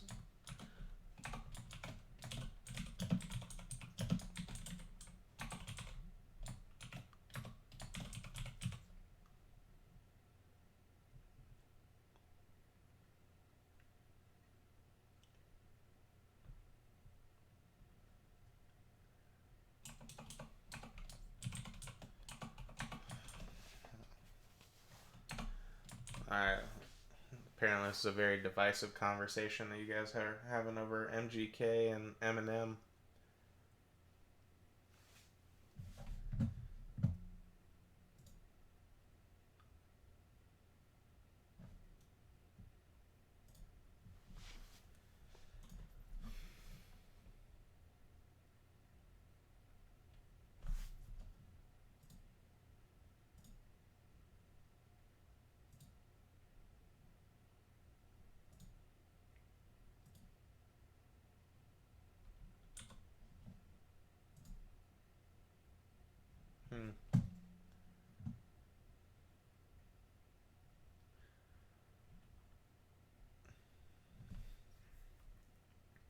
I'll slap the bitch out of MGK if I ever see him.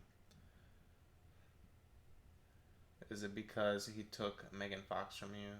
Because he took on EM's chest?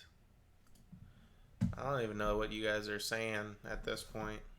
Or, well, I understood the Megan Fox thing, but let's see.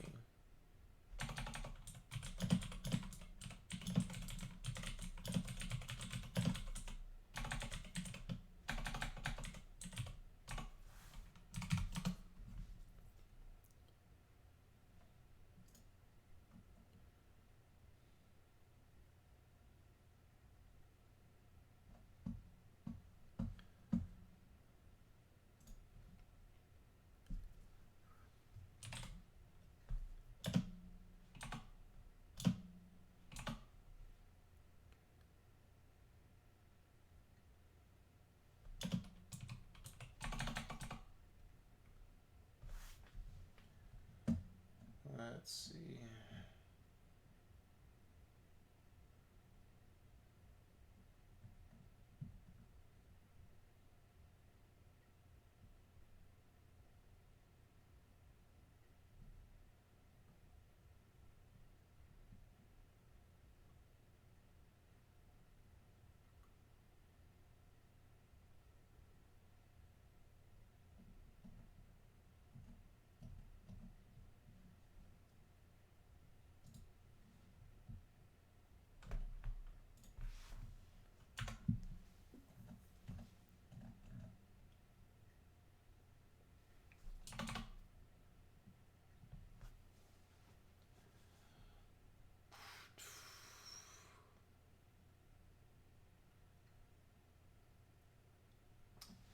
Wow. That's very passionate.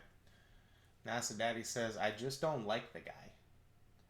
And Moon Spider says, Eminem is a literal cuck. MGK is banging Megan Fox. Transformers Megan Fox was a baddie, though. What about the Angel of War? I now know what it's like to be an American in Scotland. I think that was the title we gave him. MGK won the diss battle. Cowboy, I definitely agree. What are you talking about, Angry Meatball? Just because of their conversation or what? And then yes, I remember the title that you're talking about before D&D. It was like Angel of War. It was something else actually. It's like something of the 8-star. I have it here in my note. But I felt like I needed more lore on Timore before I did a character deep dive on that. Oh, There you go. That makes sense. Hey, Angry Meatball, just know that I'm pretty sure most people in the chat, besides the three of them having the conversation, hardly have a clue what they're talking about. But basically, they're fighting over two rappers or two musicians who who one of them is being cucked, quote unquote, by the other.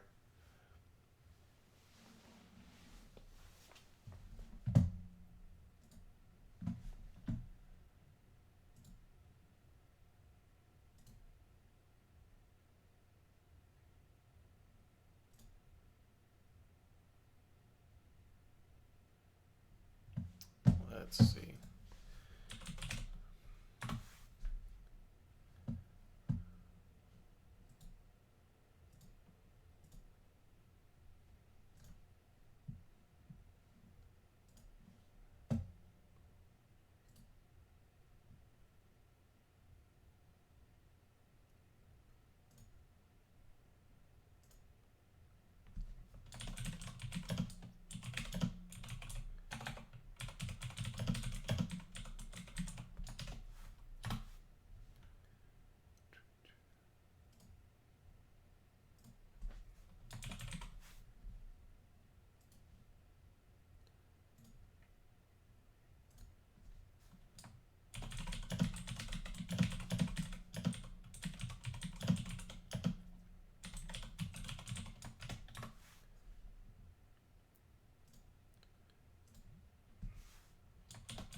You know, for something I do all the time, typing for some reason is so hard. Let's see. I think that's. Oh.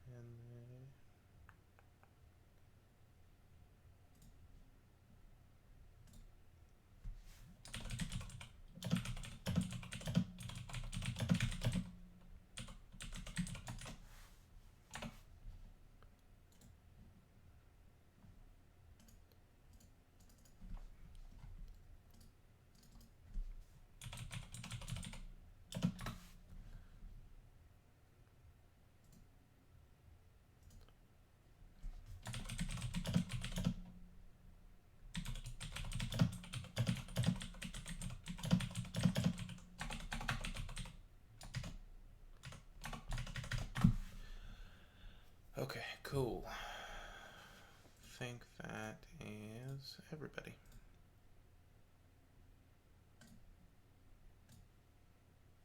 All right.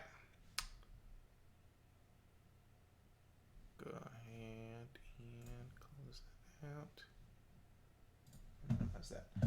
All right. Let me see. Sorry. Just wanted to say thank you to a few people real quick. Since let's see.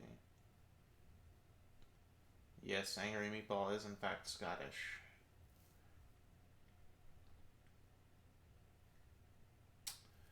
The same premise as last time, in which everyone idolized him. For instance, he was the only survivor in a gruesome battle, and due to that, they gave him a title. In reality, he didn't do anything. Another warrior took out a majority of the army and went down fighting. The only reason our guy survived was because he hid. Wanker, lol. Is wanker offensive? Just out of curiosity. Like, obviously here in the States, it's not like it's not even a term, really. So you're saying this for the king character before D&D?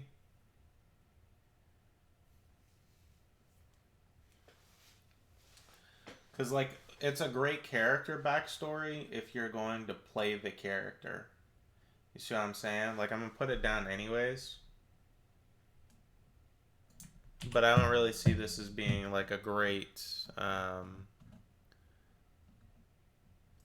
Unless the character for some reason becomes more significant. You know what I'm saying? Like, because that's significant backstory.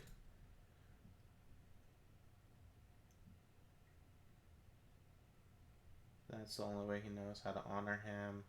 To be a beacon of hope, it will make it even better if the party calls for this legendary hero and it turns out he's a fraud. Yeah, see, that's conflicting though, because how can he live and be that beacon? Right, like, so he thinks he's doing the right thing by faking it, right? You always come up with like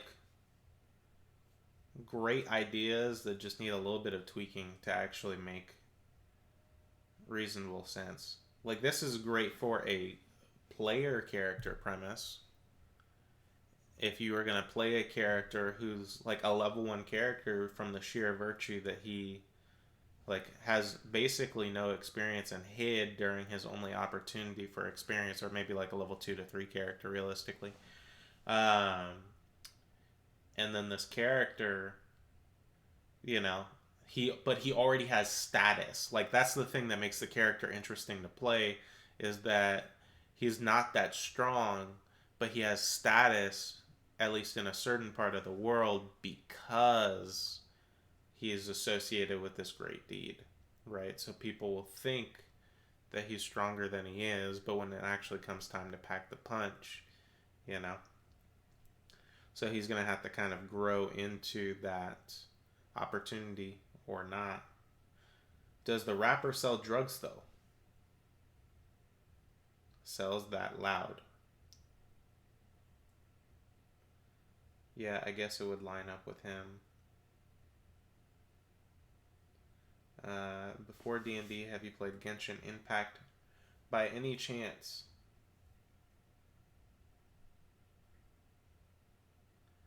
No, I haven't. Wanker is a low-level insult on the level of prick. Okay. Because Moon Spiders tends to be, how do I say this? He's abrasive. He's actually a very sweet guy once you get to know him. So I just wanted to make sure that wanker isn't actually like some high level insult.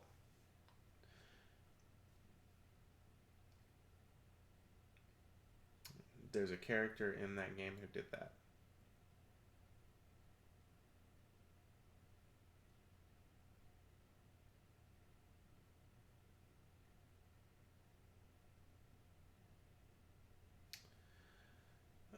Before D&D says, yeah, so like when he came back, he inspired a lot of others and continued to give all of this wisdom to new adventurers and maybe even the party in the earlier stages. I just really like the idea of the party getting let down and taking the role of the man when it's their time to battle. This might be my backup character. Bro, you have like 18 backup characters. You're like getting to the point of being, you know, I'm not going to say his name on stream. I already made that mistake in the podcast, but you know who I'm talking about. I plan to use them all. Good luck.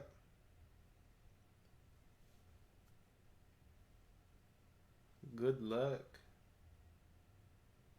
But tell me that these aren't quality. They need tweaking, bro. They're honestly like all of your ideas. They're detailed, which is good. It's always good to have detail. Moon Spider says they're not. They're not bad. They just need tweaking, bro. Like that's the honest truth. I've worked with you long enough on these character ideas. You know? Right? Because once again, like you have to decide, is this an NPC or a party character? If it's an NPC, it doesn't really make sense. unless like at least not in my campaign setting, right? Obviously you could run a campaign setting where you could make it make sense, because this has to be a really central character to at least an arc in the story, right? This can't be a throwaway character. This can't be one of the six Dricks that plays quarters, right? You see what I'm saying? Like, that story is so significant in its weight and detail that there's no way to convey it in someone who does not get an appropriate amount of screen time. So it's not even worth it if he's either not a player character or he's not like a significant NPC, someone who's going to get a lot of screen time, and part of the story is going to revolve around the party figuring out that he is not who he's claiming to be. And the beauty of the king-esque archetype is that King is not actively misleading people. He's just also not actively steering people back into the right direction, of letting them know that he's not what they think he is, right? Which is obviously slightly different from lying about it. Slightly.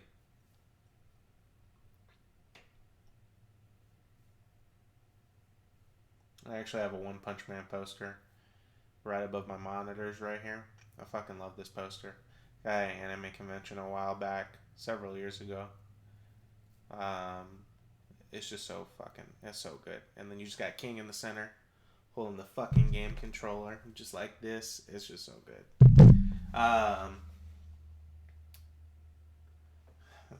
Moon Spiders, you're fucking funny, bro. Straight up said they're not. Fuck you. NASA Daddy says laugh my ass off. Cowboy says XD. I have so many backup characters in the first 3.5 campaign I was in. Mostly because my characters kept dying, getting retired. And Angry Meatballs says the good old days, yeah.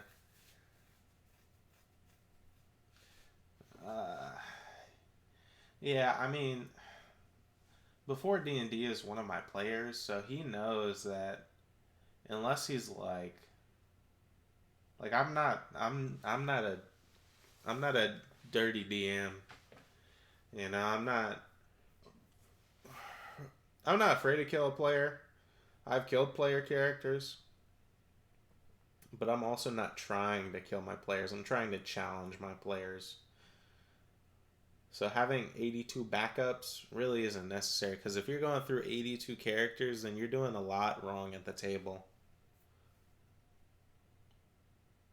Or you're just making really bad characters.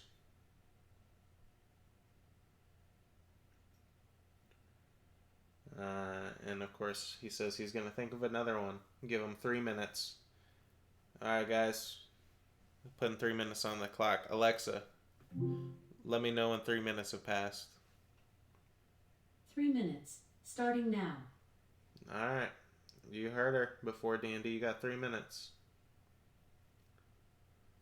And Catboy says, well, it was when I was able to play regularly. I hope you get to play regularly again, Catboy. It is a hard void to fill, that's for sure. If you love D&D, it is a hard void to fill. Like, I have what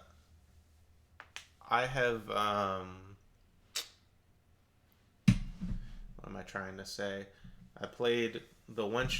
I didn't even play. I haven't played as a character in a long time, but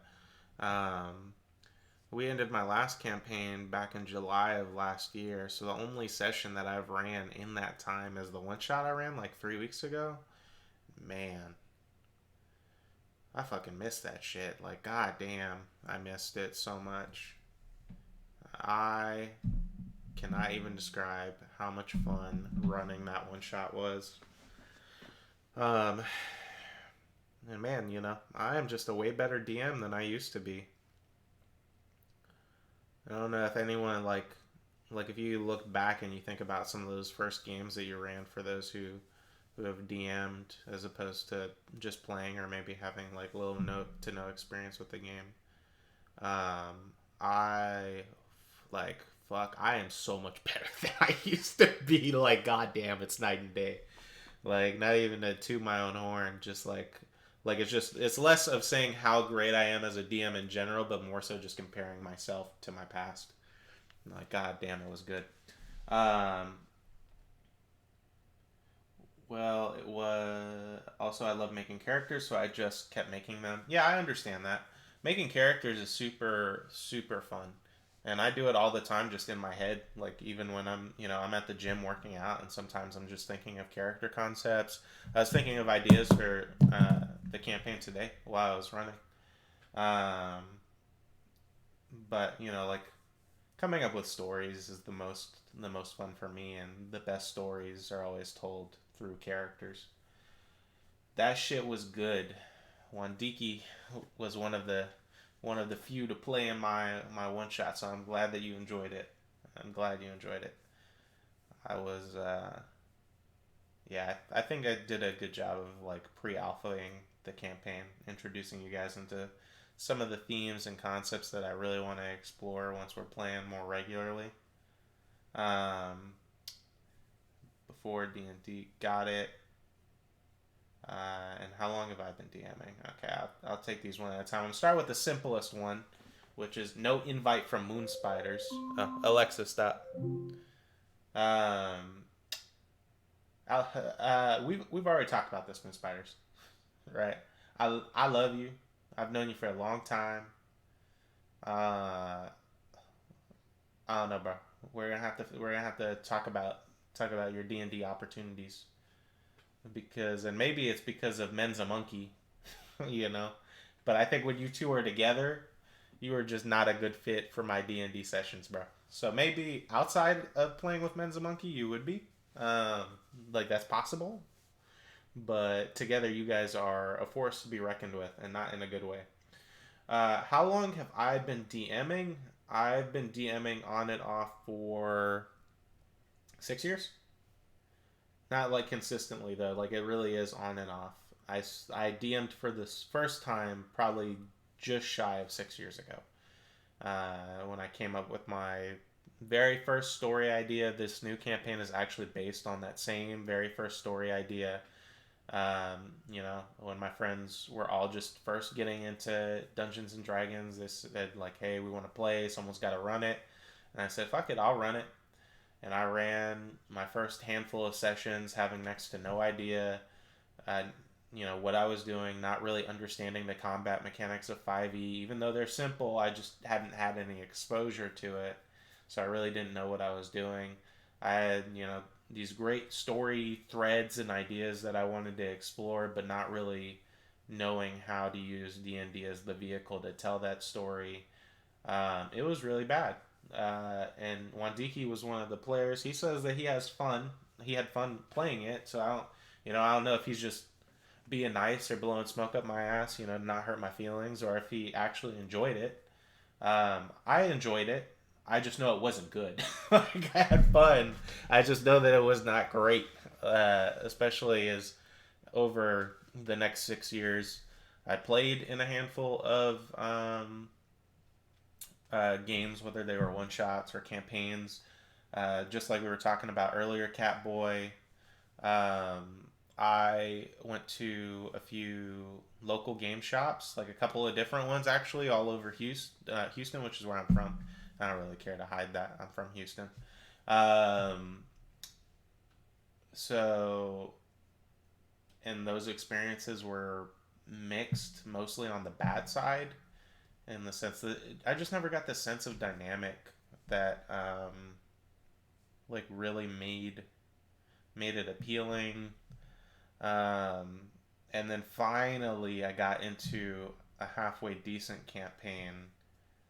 Halfway decent campaign with my my most previous. Well, not most previous. I've played in one other game since then, but basically, I played with this guy who introduced my core group of players together. Right, like we played with the same people, and we played in his campaign for probably 4 or 5 months.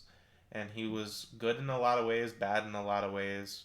But he's much more of a player than he is a DM, to his own admission. And after like 6 years of on and off playing and DMing, that gave me the what I felt then is the prerequisite knowledge to really like go and put a story together, using some of the Forgotten Realms lore and then adding in some of my own stuff to then say like, hey, I think I can run a successful campaign, and then I did for a year, and then the pandemic didn't stop, and work went back to normal. So running D&D became very hard. So we had to find a way to wrap up the story in a way that was meaningful, but allowed us to uh, not have to play on a weekly basis. So yeah, that's my D&D story.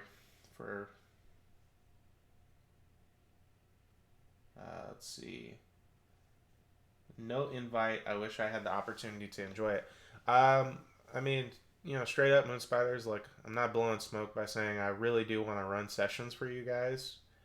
Um, we just gotta talk about it. Like, maybe we can talk about it the next time we hang out, because I was talking to Menza Monkey about it too, and he wants to play.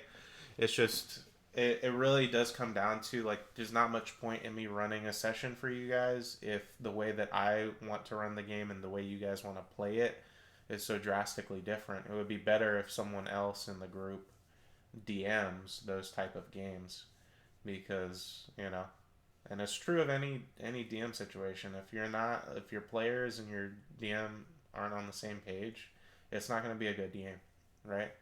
Like, even if you play in a game that I wouldn't personally enjoy playing in, that's fine, as long as everyone who's playing at that table and the guy who's running the game are having a good time. And just frankly, in the groups that we've played in, not all of you, but most of you, for different reasons, make it hard uh, to run the game the way that I would like to run it and to enjoy doing it. So it's nothing against you. It's just that's something we would have to address before I could run a game for you. Wandiki says, only mistake you made was disrespecting my character with that weapon. Hey, bro, I'm sorry. I've said it a million times, and I will probably say it like 2 to 3 million more times before the end of my life. But bro, I didn't know what I was doing. Okay, I didn't understand how underbalanced. Hey, Slippery Package, thanks for the follow. That puts us at 20. We're looking for 5 more today, guys. But I did not understand truly how underbalanced your weapon was in the scheme of the game. So I am sorry. Before D&D says, what about a great thief that has pulled off the perfect heist, and after he went to retirement because he had acquired a lot of wealth, but he began to grow bored over time, so he sought out someone of higher intelligence to mentor them and make them the next insert thief name. In order to find them, he starts to leave riddles and clues, different smaller treasures, basically scavenger hunt, and the party has the option to participate over time. I mean, this is interesting. I'm going to put it on the sheet so I have it, because it is an interesting concept. So, I mean, I think that, yeah, that would be interesting. There's a lot of that could not be obviously revealed to the players initially, but that's actually a pretty cool concept. If there was this old thief master who's looking for his next student, so he leaves a lot of riddles or side quests to prove that the person's worthy before introducing himself and revealing who he is, because obviously once he, if he pulled off the perfect heist and nobody knows that he done did it, and so maybe your party runs into those situations. That's a pretty interesting NPC, but that's less of an NPC at that point, at least in the beginning, because if you're DMing it correctly, then your only interaction with the NPC is going to be through the lore specifically, and then through the riddles or puzzles. But it is a good excuse to make long form puzzle or riddles throughout the campaign that are tied together. That's actually a really good idea. I like that a lot. The more I think about that, the more I like it. Could be a good thing that the party does every now and then. Riddles and clues found, but if they aren't the first to solve them, they will never meet him. Yeah, I like that. Slippery Package says, "What's up, homie? What's up, man? Thanks for joining the chat. Thanks for the follow. I definitely appreciate it." We are just talking about characters. We're really just talking about D&D in general right now. But we're doing some character building tonight. If you would like to chime in, it's been a little while since I did a breakdown, so I'll kind of go over it very quickly. We've got really 4 core character concepts and then some extras we've been throwing in there along the way. But you can see them here on your screen. First, we have the House of Drick, which we've determined could be either gnome or leonin race, and that they are either, if you know what the game Quarters is, it's a drinking game where you try to bounce quarters into a shot glass, or they're bounty hunters. Very different stories, but the same theme of that if your party bests one of these characters, the next family member in line will sort of step up eventually to take their place. The bounty hunter thing is actually kind of spicy because imagine that you're constantly being hunted by ever more dangerous bounty hunters, all from the same family, and that grudge only grows bigger because you keep killing their fucking family members. And then we have Dr. Penetrate, who is a Triton surgeon who does not understand that their name is a pun, as it's pronounced differently underwater. Triton are mer people, by the way. And he's a very serious surgeon. So a very simple, basic NPC. Could add a lot of value and dynamic if you like role-playing. Francesca Sila Fren is a elf or half-elf guard captain. To someone who is either like near deaf or just very old, can't hear very well. Which is good because she does not have an inside voice. She talks very loudly all the time. And that's because she's actually cursed by a fey creature that cursed her ancestor long ago, because the fey creature was mad that her ancestor was mumbling. I really like that. That's a really, it's just such a stupid curse to put on somebody, which is perfect for a fey. And then we have a devout priest whose name is Servadius. I change the way I pronounce that every time I do this readout. But, fuck it. And Servatius, I'm going with Servatius, is trying to seek atonement for a prior sin, which is the fact that he stole a magical artifact, hid it in a town in order to avoid capture, and that magical artifact inadvertently killed everyone within the town. So he is chosen to become devout to some type of god or patron, but the god or patron actually hates him. So yeah, that one's kind of spicy. We also have a rapper with a couple of different names that have been thrown out there, like Keelan Drip. This rapper is a coward, but he's very gangster, or acts very gangster. If a fight breaks out, he tends to hide and only strikes when he has an opportunity to do so without taking injury. But he is apparently also the greatest rapper alive. And then we're kind of going over just generic ideas for a King-esque character from like One Punch Man, if you're familiar with what that is. And then this was actually a really good NPC idea that Before D&D just posted. It's still in the chat, talking about a thief that pulls off the perfect heist and is looking for his student to replace him, right? To kind of alleviate his boredom. So he creates all of these different puzzles and riddles that he disperses throughout whatever region that your party could end up finding and solving. So if you are new to the chat, which it definitely looks like we've got some new people in the chat, welcome. If you would be so kind, if you like what you're seeing, go ahead and give us a follow. But even more than that, if you have any ideas that you'd like to add or any character concepts that you'd like to talk about, feel free to throw those in. I am also looking for potential Twitch usernames. Current name is obviously Waifu Central. I am going to be accepting ideas until probably March 1st, at which point I'll either put it to a vote or decide which name I'm going to end up using, and then we will go from there.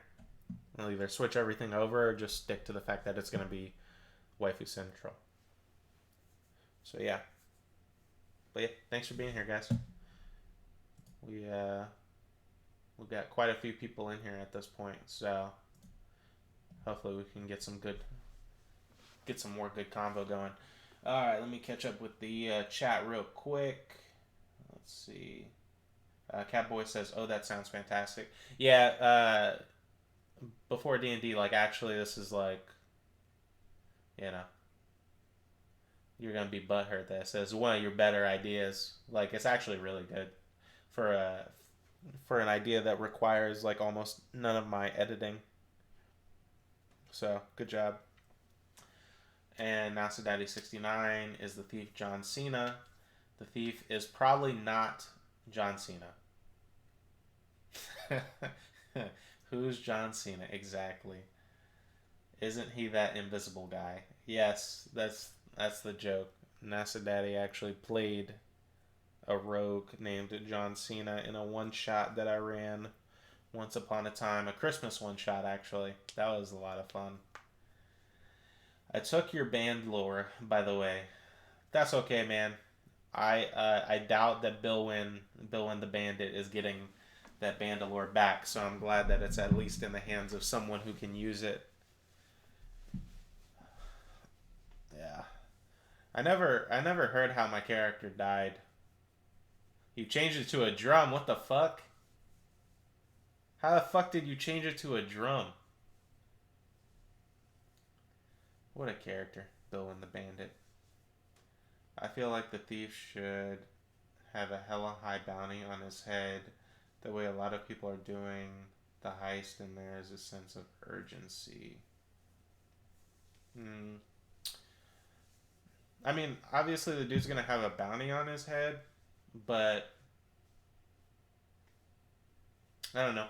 You could play that from one of two perspectives, right? Like you could try to entice your party into solving the riddles by establishing that this master thief is the one providing the riddles and they know what the bounty is, so their incentive to perform the riddles or seek out the riddles is to find and capture and claim the bounty. Or you could play it from the opposite, and the way that I would probably play something like that or DM something like that is that they're two different threads that intersect later on, meaning that the riddles are just there, right? And maybe the riddles have their own individual reward, like the smaller treasures that you talked about. But there's no indication that the riddles are from this master thief, which makes more sense, frankly, because otherwise, as soon as the authorities in this region found out, they would, if they're going to put a super large bounty on their head, they're going to find someone who can solve the riddles and pay them to solve the riddles and seek out the guy, right? But also, it just makes it more interesting. Like, if that lore is there, like, if you see at different points the bounty, or you see, like, all of these different signs that this dude existed at one point who stole all of this money from, like, a bank or whatever it is, and then they finally do finish that last riddle or puzzle, and they find the guy, and then learn that this guy was also that guy, right? Like, I don't know. I like stories like that where you don't have 90% of the story before playing, if that makes sense, right? Because like that's a whole you're lore dumping at that point, as opposed to I'd rather give 10% of the story in the beginning, and then have you earn the other 90% throughout the interaction, if that makes sense.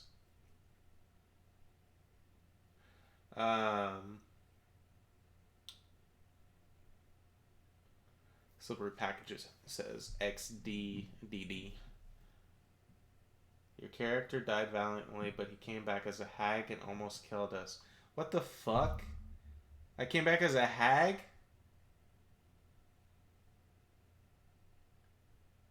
That's bullshit. I don't like that. Should have just left him alone. Billwin was not a hag. Gotcha, I'm gonna stop while I'm ahead. Hey, you do that, bro. You had a great paragraph. Don't fuck it up. It's okay.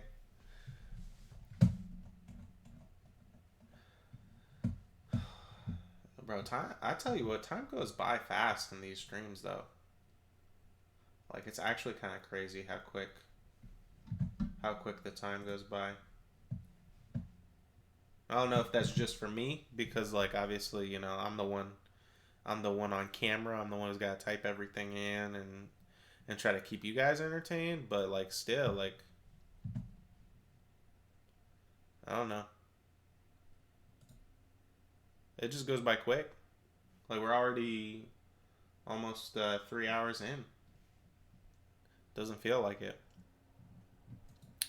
Also, I guess that makes sense because Slippery Package followed.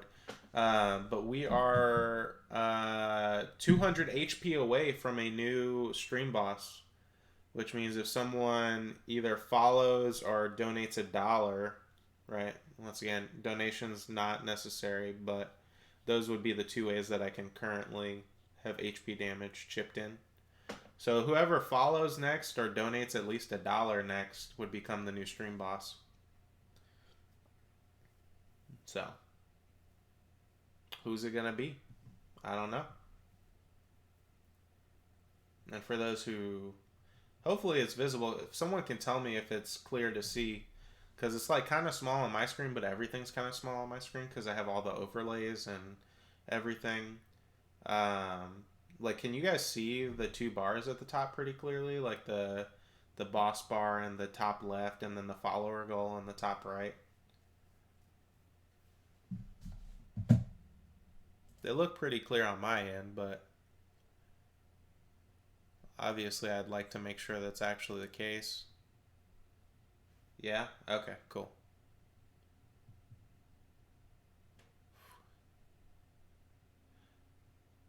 The goal is to just make the stream a little bit better every time.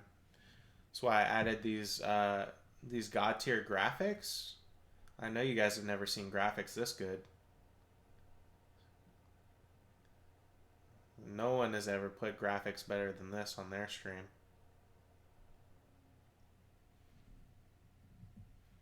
If you didn't notice, and this was completely by coincidence, by the way, but like you got like the Tasha picture on the left with her hand, and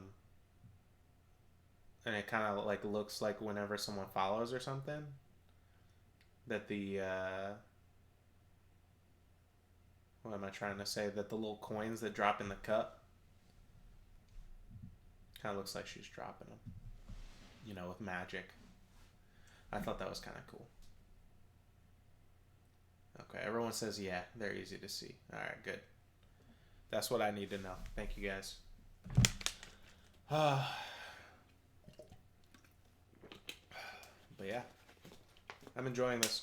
Also, confirming now that I've done this for a week and I've tried it at least for the foreseeable future until something either changes or it makes sense. I will be doing this.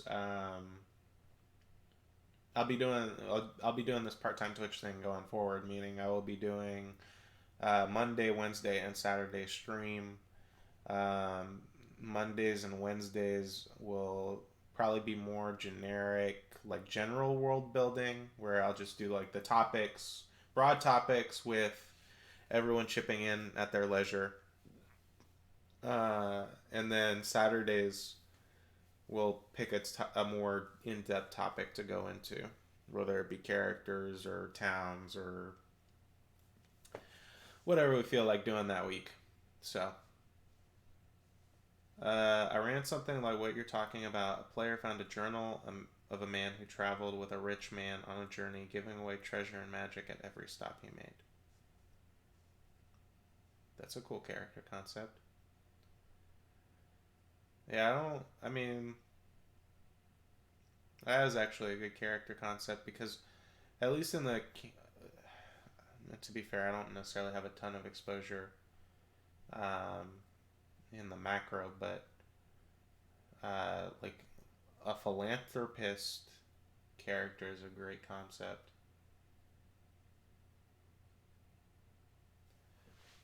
I really like the idea of showing the players that they ain't shit and they can become shit. Yeah, but that's if your world building is good, that's easy to do, right? You don't have to. You just have to be careful because what you tend to do, right, when you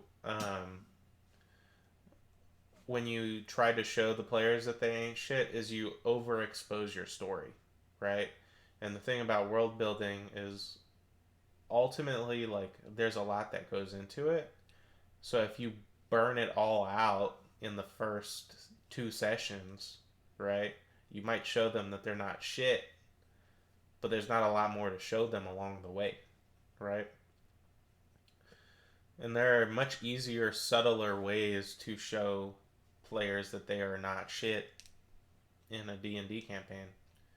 You just put them in an obstacle that they can't overcome, right? Like that's literally all you got to do is introduce an obstacle that they cannot defeat in their current circumstance. You do it all the time. I did it to you. I did it to you guys multiple times. Even when you guys were shit, I made you guys ain't shit because you guys would just get in over your heads and I would put you in situations where you weren't meant to solve the problem. You were meant to see that the you haven't reached the ceiling yet and you could keep climbing. So it shouldn't be any one particular character or aspect of the story. It should just kind of be something that you use an individual scenario to kind of set that bar.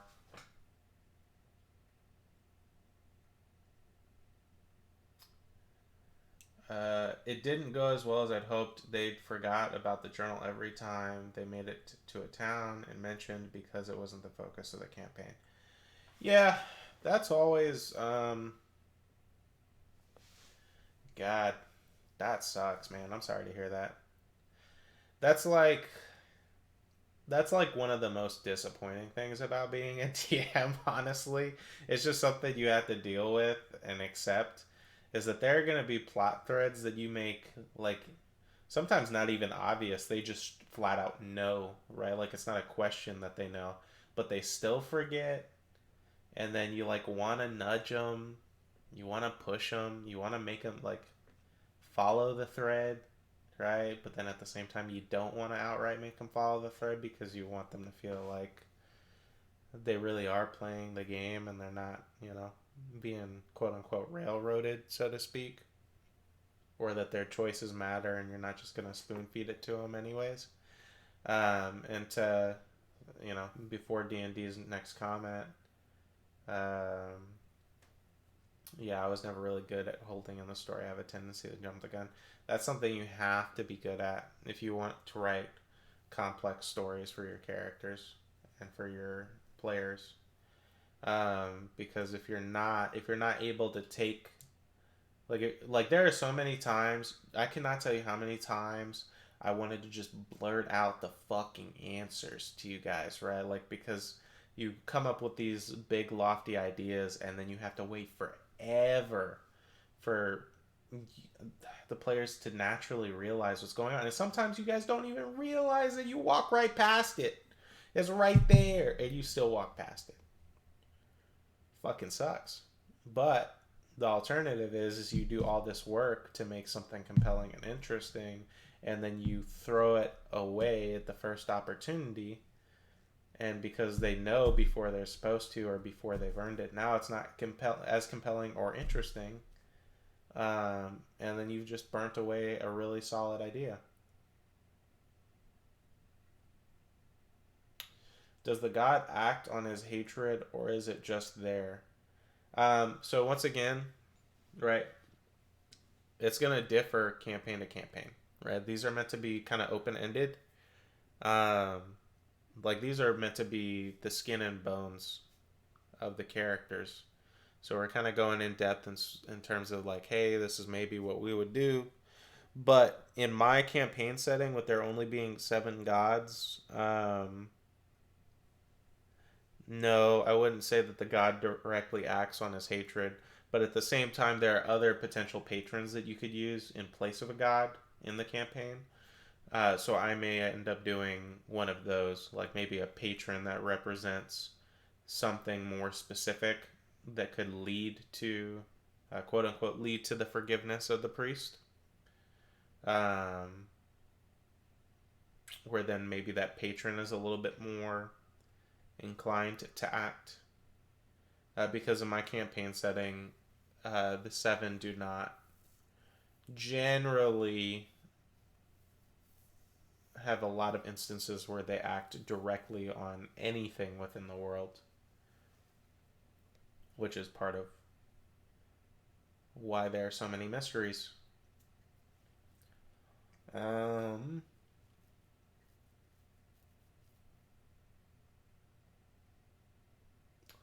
Angry Meatball says it means I just get to save it for another time. Could make a whole short campaign around it. Yeah, absolutely. That is one of the most important things to know is that if you can recycle, recycle, right? Don't let a good idea go to waste just because your party missed it. Now it's different if you just force feed it or you show too early, right? At least if you're playing with the same group. But there's no reason that you can't reuse a concept if maybe you didn't get to demonstrate it in the way that you wanted. And you said I make things compelling and interesting for me. If anybody else picks up on it, that's a bonus. That's the way to do it. Because at the end of the day, it like goes back to what we were talking about earlier. Is ultimately it's a collaborative effort, right? If you're the one who's writing the story, you are going to be most immersed in writing things that are interesting to you, right?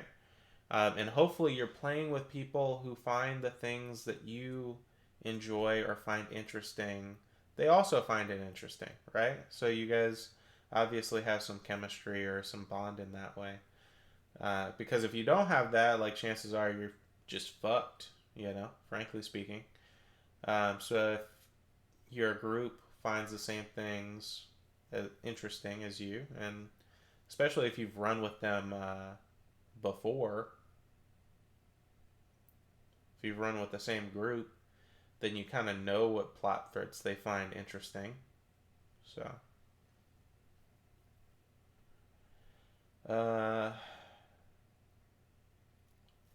before D&D left my ass off, I'm just thinking that every time this man prays, candles go out, wind picks up, and his deity symbol breaks in half. So he's always having to repair it. Yeah, that's kind of what I'm thinking as well. Is that like whatever way that the deity or patron shows their contempt is in like small or kind of petty ways, right? Like not, not so direct, because once again, it has to be a thing that um, he has to be so devout that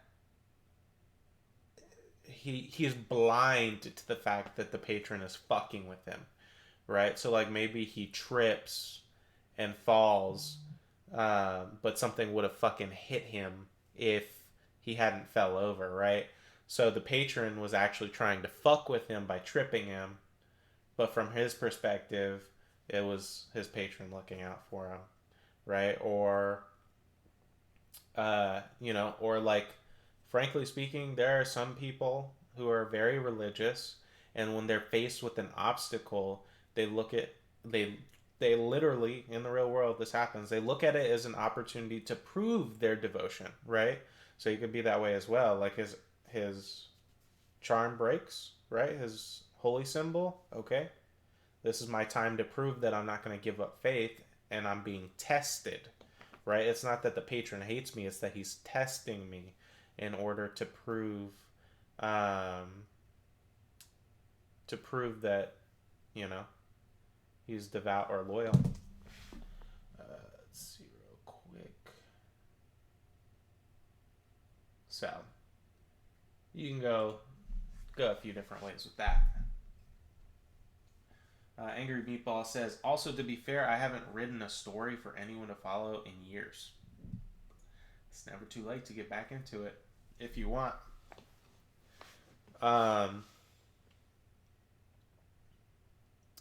Yeah, I mean, it's a lot of work. I'm not gonna lie to you. Obviously, you know that, but it's a lot of work. I we'll see. I eventually plan to stream the story. I know you said you don't watch live D&D games, and that's gonna be at least another somewhere between 5 to 7 months before that would ever happen, if everything's on schedule. But I would definitely be interested to hear your thoughts. Even when that time comes, I'm still gonna be doing this world building thing if everything, knock on glass, I guess. Everything's going well. Because I really like this format of just being able to um, put my ideas out there and then have you guys put your ideas out there and kind of collaborate and combine and have them,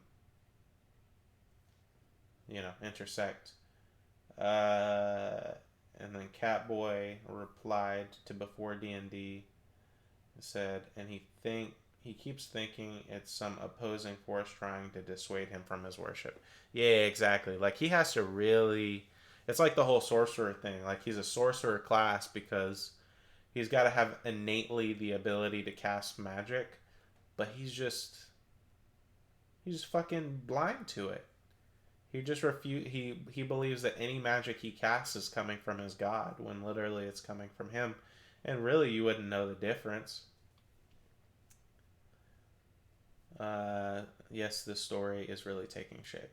Yeah, this is definitely going to be one that I use in the campaign to some degree.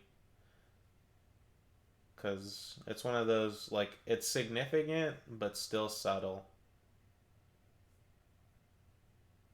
It's still something like you don't have to lore dump that all at once, and you can make him a recurring character for sure. My style is a world centric style. I know the environment and the events in it. I know the people and their goals. Then I set the players loose. When they interact with something, I know the how the world or the characters react. There's no story structure because the characters are totally in control, but there's still logic. That's fair. That's kind of what I'm trying to partially go for. It's like a mix. Like ideally, what I want this to be is a campaign setting where there's like um, a lot of interesting history and lore for the players to either look for or interact with in different ways. But the stories that they play through are more focused on obviously their individual characters. I love writing stories and having them being compelling for the actual character, like having them kind of interact with their own story. But then also just based on their decisions, right? Like it's a big map, it's a big world, kind of like we looked at on Wednesday.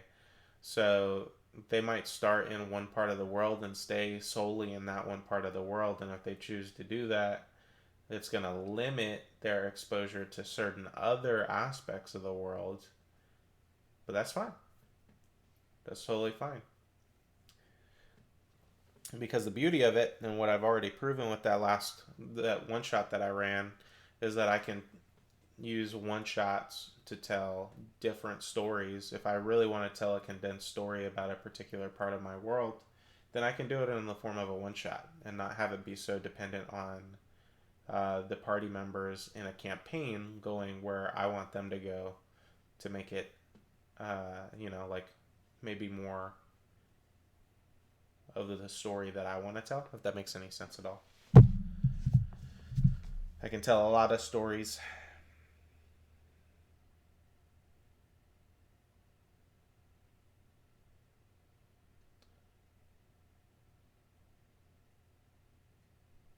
Let's see.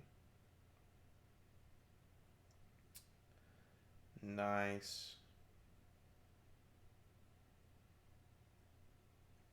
I got. I have some more stuff coming in for the set tomorrow. I just got confirmation that it will show up on time. Speaking of which, I was supposed to have a better webcam for today. I think, I mean, the webcam I have right now is okay. It does the job, but I was supposed to have a webcam come in yesterday, and apparently the inclement weather delayed it, and it still hasn't shown up. So that sucks. Hopefully, it'll be here for Monday's stream. Either way, I think it's kind of fine in the beginning, but you know, I want you guys to be able to see how pretty I am.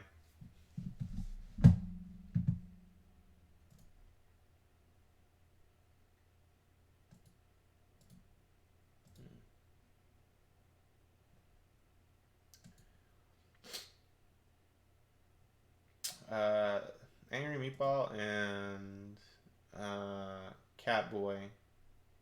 Just, like this is obviously, what am I trying to say? Just out of curiosity, would you guys want to be moderators? If the channel were to grow big enough where I actually need moderators, is that something you guys would be interested in? You could. Yeah, I mean, because obviously, like right now, when we have 20 followers and like my chat standards are pretty low anyways, where there's not a lot of stuff getting flagged. The only person who is even triggered the moderation is Moon Spiders, which is fucking hilarious.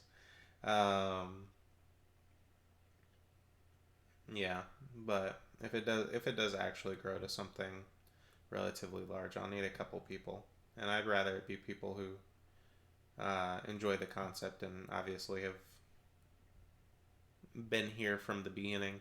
So, if that's something you guys would be interested in,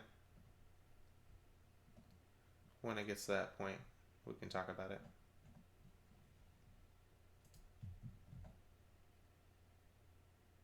Hey, sure, I plan to continue coming to the streams. I am glad to hear that. I enjoy having you here. So, like I said, for now, it's just right now it's not necessary, but like I could only imagine, like especially like because when you guys start going, you know what I mean? Like when we get in like the waves, you know, where like people are going back to back to back to back. Right now it's very manageable because like you guys aren't like, if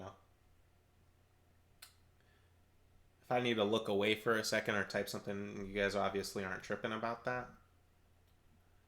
But I just imagine if we had like 5 times the number of people in the chat. Like I don't think I'm ever gonna make partner on this channel, but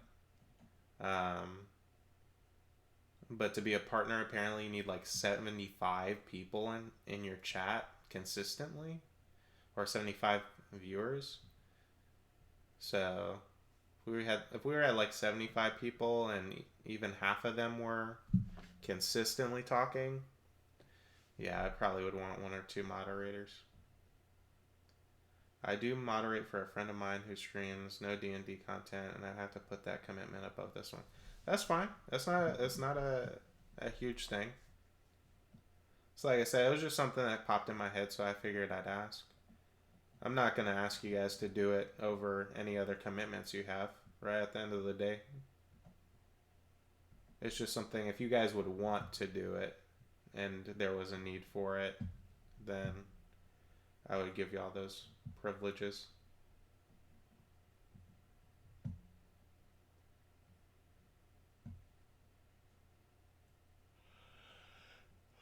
But yeah, life comes first. Friends and family always come first. So.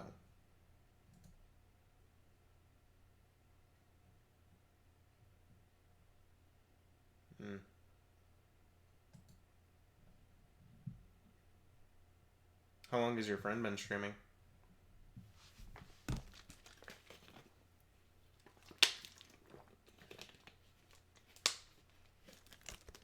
only a few months. Hey, you gotta start somewhere. I've only been streaming for a week. So, you know, it's a few more months than me. um, yeah. So, dang, it'll be crazy seeing where we're at in a few months. All right, guys, we are in our last hour. We're we'll be streaming for about another 55 minutes or so, something in that ballpark. So if you I see there's some faces that have been here for a while. If you're enjoying what you're seeing and you're not already following, please drop a follow. It helps out a lot. It really does. Um, if you see, I think they call them panels at the bottom of the screen. There are a few different panels on my stream now that should be working. The first one is for our community Discord. So feel free to join the Discord if you'd like. That's the best place if you want to talk to me when I'm not live, or if you want to communicate with anyone else in the server. Drop any D&D ideas when we're not, when we're not actively streaming. The Discord is the best place to do that. There's also the YouTube channel. There should be a panel for that. I try to upload the recording of the stream the very next day. It's been pretty easy so far, and that'll be the goal going forward. So if you would like to watch the stream and play it back, or kind of go over any of the discussion, then obviously you'll have that opportunity through the YouTube videos. And same thing, just like the Twitch, I'm going to try to figure out ways to make the actual VODs better over time.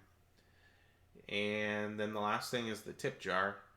Tips are totally optional, obviously appreciated, but the chat with you guys is really what I'm here for, the ideas.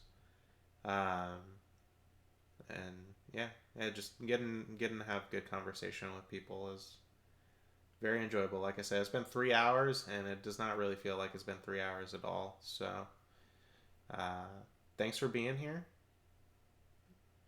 And yeah, let's see what we can do in this last hour.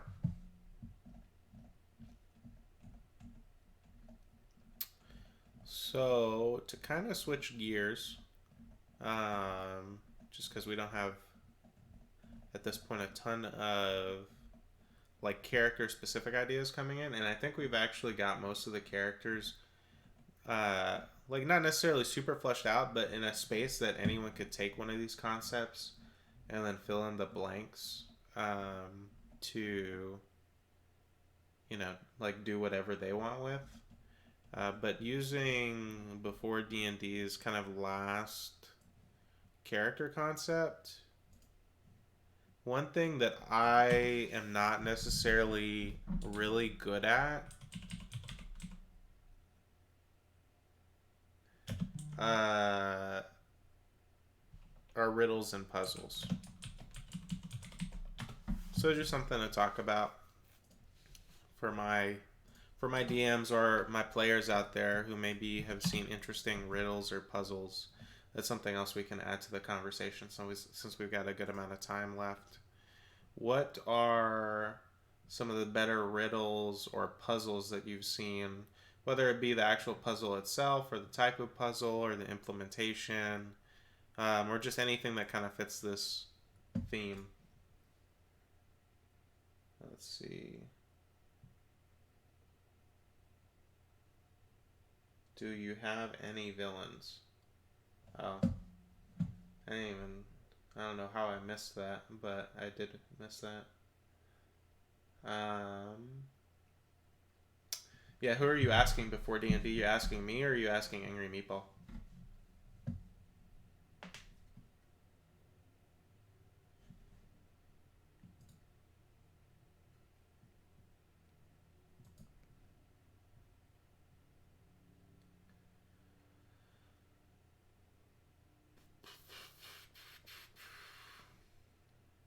You probably went to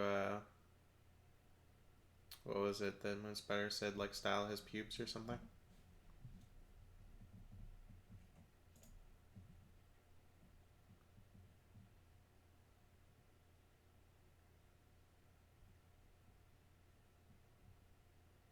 for me. Okay. Yeah, I mean, I have some villains. I, I, so it's it's interesting because the unlike the first campaign that I ran, there are a few different big bad evil guys, so to speak. Um, but they're they are and they aren't in the sense that they have big story implications, but they're not necessarily people that the party has to interact with. They'll catch glimpses, they'll see signs, they'll see things, but the party can play their own story without ever having actually followed those threads if they want to, because their story implications are so large and kind of grandiose that not every party is going to want to follow those threads. So I know who the biggest villains are, right? Like who the biggest baddest villains are. And I have a couple villain ideas for the actual start of the campaign, depending on where the party ends up going, kind of within their first few quest choices. I have a couple of interesting villain concepts. Villains are something that I'm very good at writing. Like like I personally think I'm very good at writing compelling characters. Which, when you can write a good compelling character, uh, you obviously usually translates into being able to write a good compelling villain. And a well-written villain just hits different. I know you can write hella villains certified wetback, but that doesn't mean that one of them has to stick. You can certainly try, but yeah, like in my last campaign, I used Lost Minds of Fandelver, which is a pre-made module, as the like level 1 to 5 intro for my players to just kind of ease them into some of the bigger themes that I was going to introduce in the rest of the campaign, and introduce some of the players who are newer to Forgotten Realms into some of the setting, which worked out really well. But I made a lot of changes to the villains in particular to make them more interesting. Um, and if you haven't played it, I won't spoil too much. But the main villain in the campaign setting is his very lackluster in the book. His backstory is essentially nothing. His motivation is essentially nothing, except that he wants the MacGuffin. He wants the thing that, you know, like basically you're helping look for. But I made his shit saucy. I made his shit so saucy.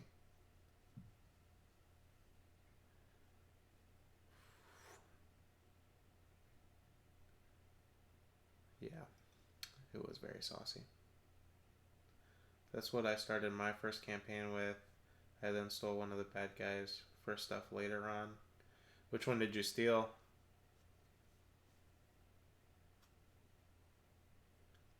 I don't know if it matters. I just, I don't want to spoil too much, but I guess,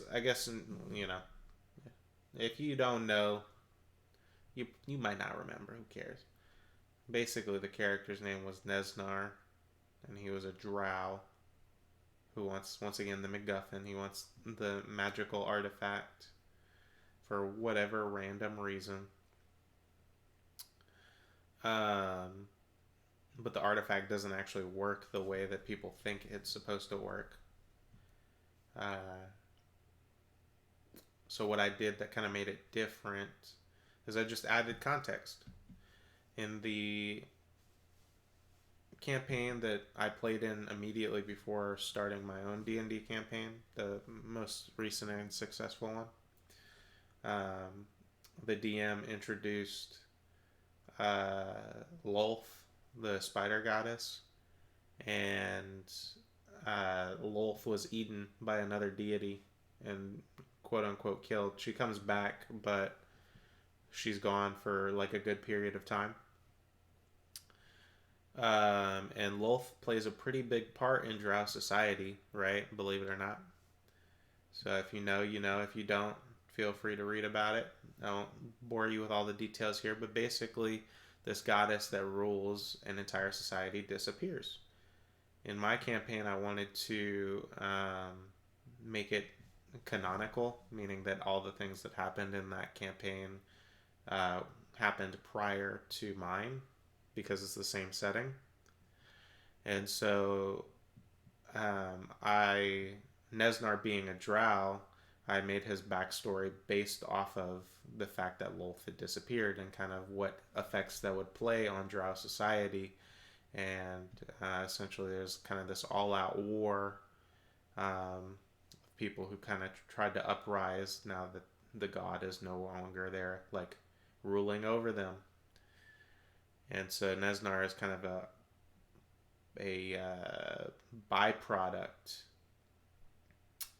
Ooh, Iarna Albric. Yeah, is a byproduct of this kind of war and disruption.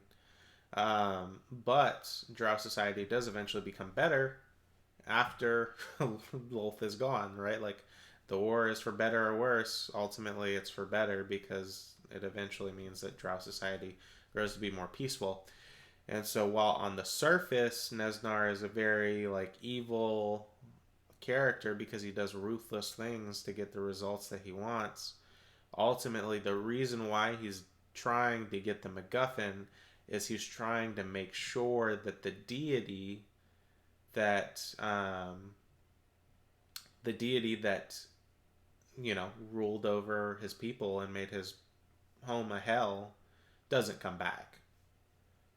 He's trying to keep her from returning. So he steals an artifact related to her. He tries to find another artifact in order to create powerful weapons, so that way he can basically, stop this goddess from ever returning. The players seem to like it. Let's see. Iarno Albric. Yeah. Fucking Glassstaff. Yeah, he was a recurring character um in my campaign as well, because he did end up escaping from the party along with what the fuck was the fucking mayor's name?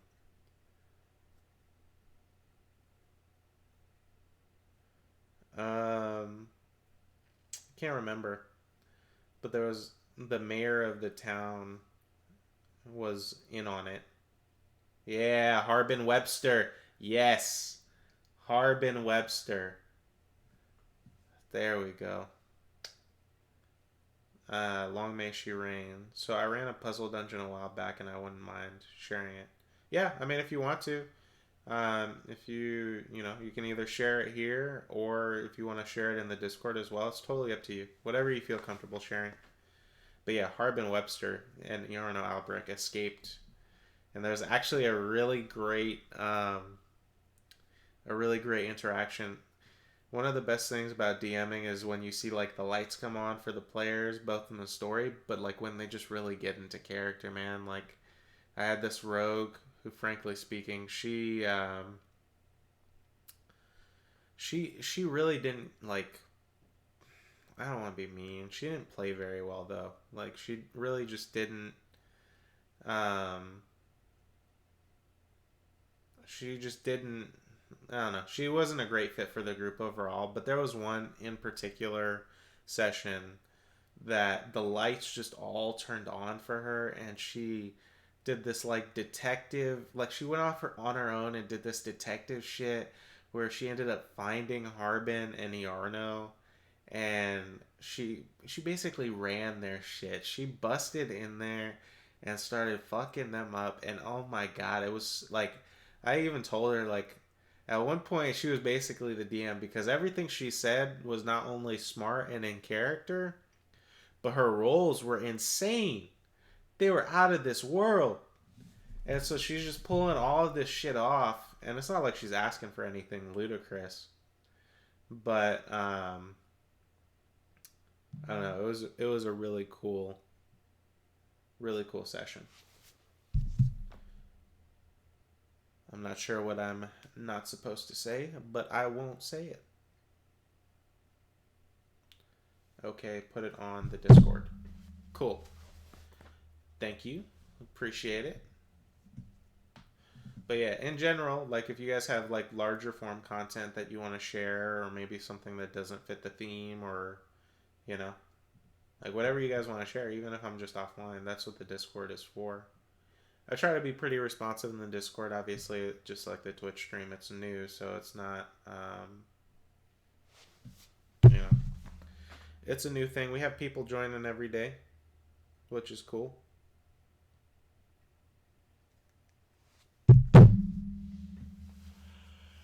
But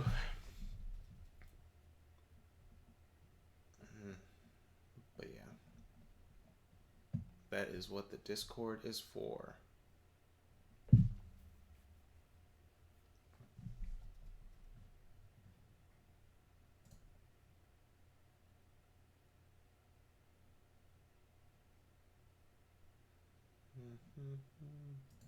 I'm gonna pull it up and take a look at it real quick.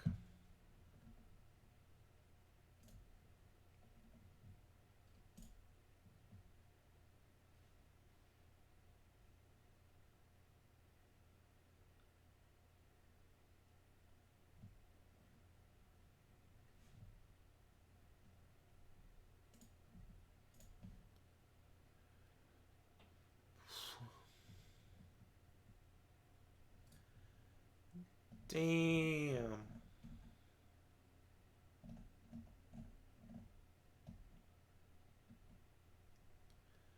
Hey, okay, boy, I'm gonna put it out there.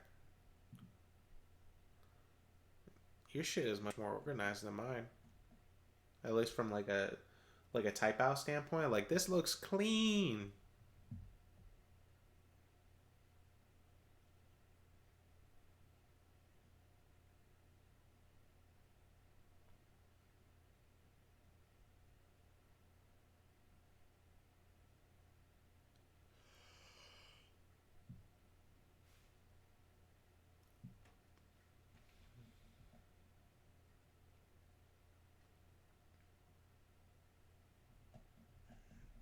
Yeah, I mean, even just scanning over this is really well typed out and formatted.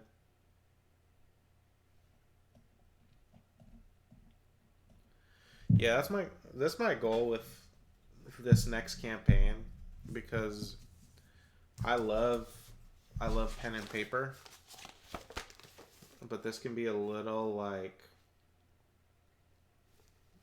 it's a little much when you're trying to find specific notes or keep reminders or anything.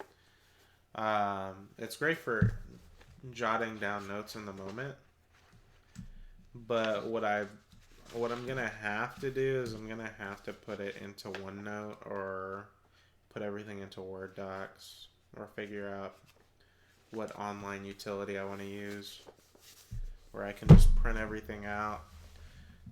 Because that's kind of where I hit my stride. Is I would always make like a session prep, like maybe I'd say 70% of the campaign. The first 30% I wasn't doing that, and then the remaining 70 I realized that if I typed up like a session outline, had all the relevant notes and things just right there, like even when it deviated, at least the things that were likely or expected to happen, because sometimes players can be predictable. Um, you had it right there.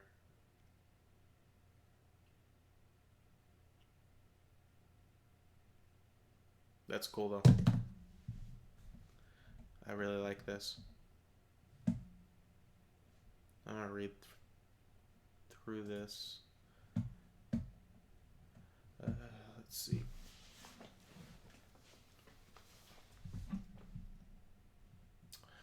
So those of you who are here and who are contributing to the chat, since we got about 30 minutes left, and we've just been kind of talking, which is cool.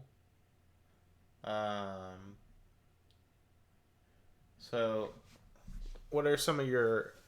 What would you say is your favorite aspect of RPGs or D&D? It doesn't have to be D&D specifically, but anyone who wants to contribute to the conversation.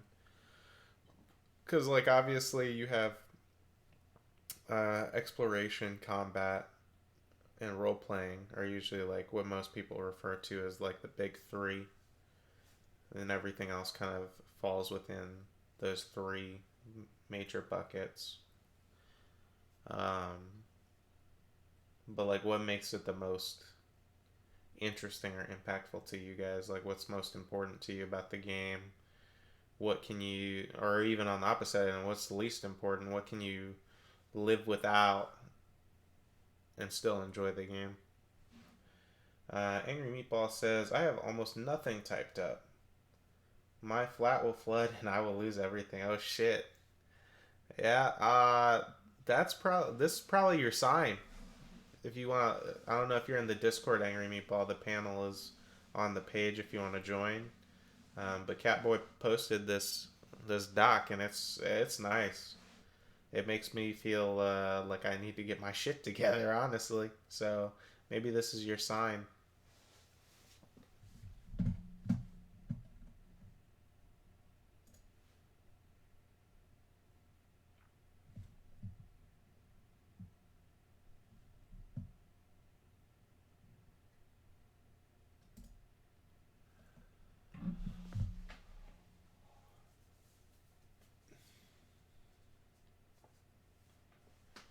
I mean more so as a concept, because even if there's anyone here like in the chat who maybe doesn't specifically play D&D, right? Like what's most appealing about the the role playing games? And I guess if specifically you want to talk about any particular edition of D&D, you can as well.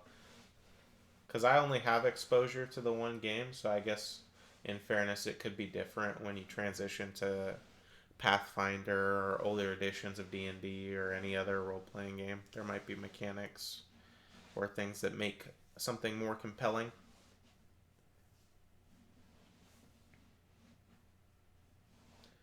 For me, combat is the thing that I can leave, right? Like it has a it has its place in breaking up kind of the cycle of the game. Um, and obviously the power scaling is largely based on combat, but the role playing is uh, the actual RP. When players get into RP, bro, it's insane what players will feel when they get into RP. I think of everything else as an accessory to the RP.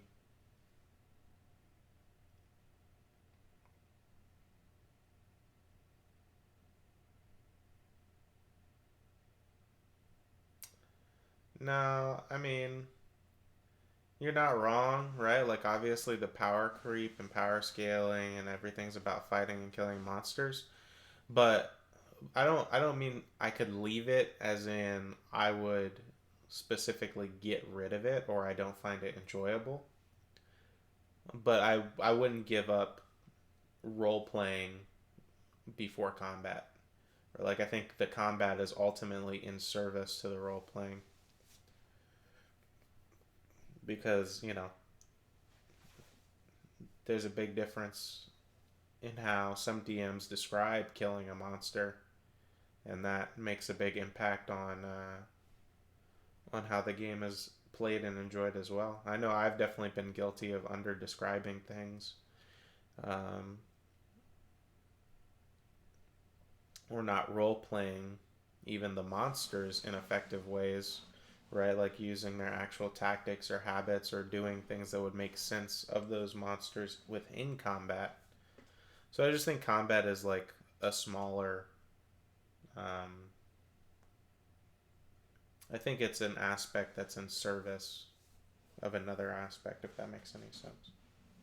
Maybe not.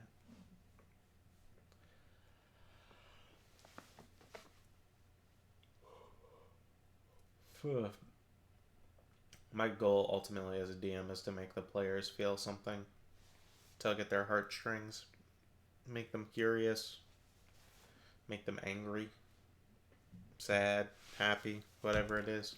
Just want them to feel something.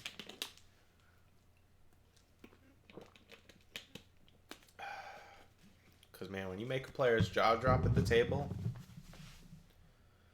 I've literally made before D&D or certified webback or, fucking NASA Daddy 69. I made all of them drop their jaws at the table. And there's very few things like seeing your whole table's reaction being even more intense than you expected.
Yeah, for sure.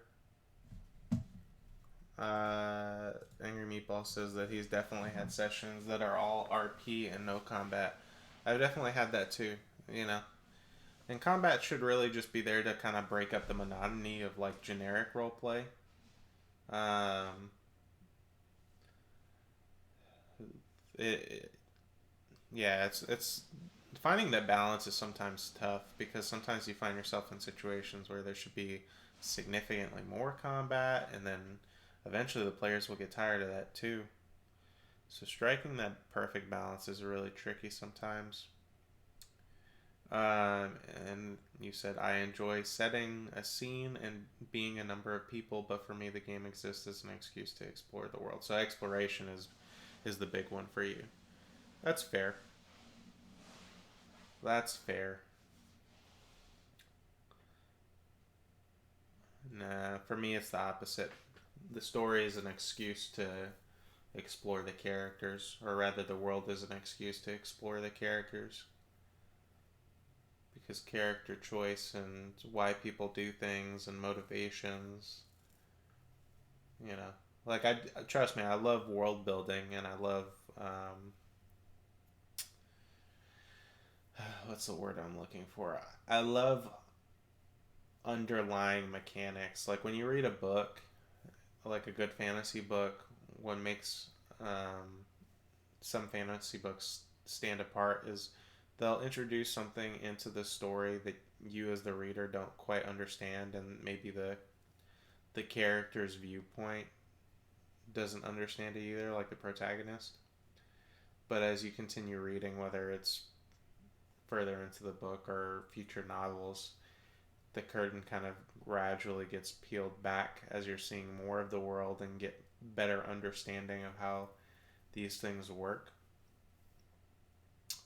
In my last campaign, there was uh, something like that where basically this one particular person had the ability to move the soul of a person from one body to another, right? Obviously, not a very common thing. But the party goes from not knowing anything about it to learning both more about that character and his motivations, while also learning more about how he's able to do this in the first place.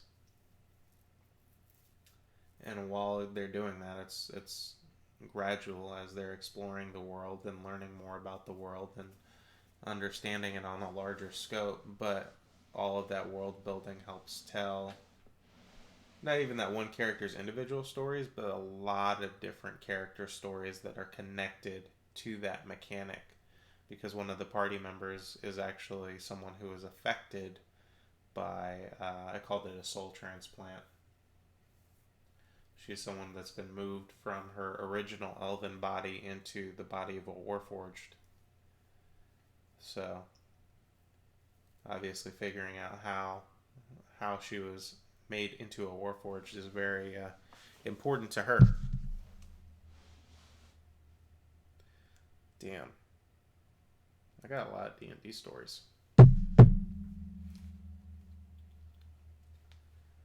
A lot of things happened in that campaign, and that's just the one campaign.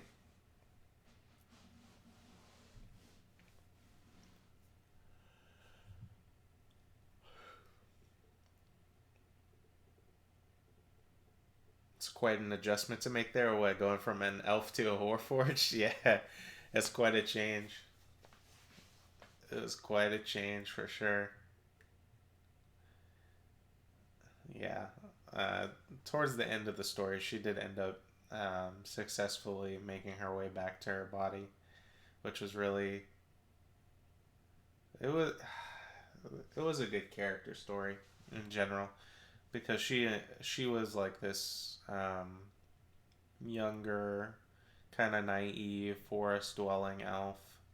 So like she doesn't know much of the world in the first place, and then she's kind of put in this really outstanding and kind of different scenario. Um, and it's one of my better stories that I've told. And what's great about all the character stories that I wrote is that all the players actually gave me the not the story itself, but like the nuts and bolts of the concept. Like my player literally said, "I want to play an elf that's a warforged," and so I said, "What?" And she said, "I want to play an elf that's a warforged. I want to be an elf, but for some reason I'm a warforged." And so I came up with a story. And she played an elf that was a warforged that came full circle back to being an elf by the time the story was done.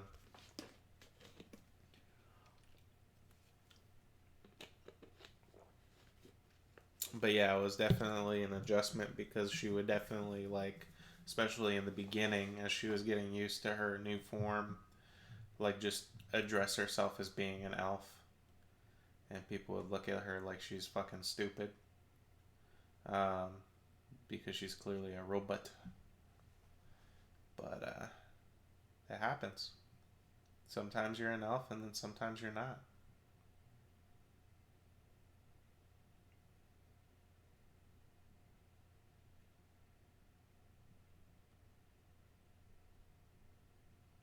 We all face different challenges, you know. Like Doctor Penetrate not knowing that his name is a pun.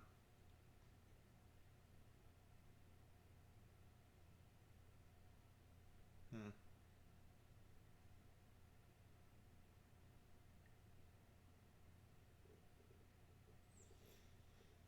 Hmm. What I mean, we have plenty of time. We have a whole week.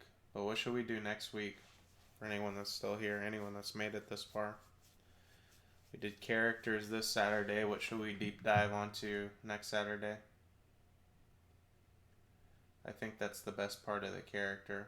Which part, Catboy? Which part's the best part of the character?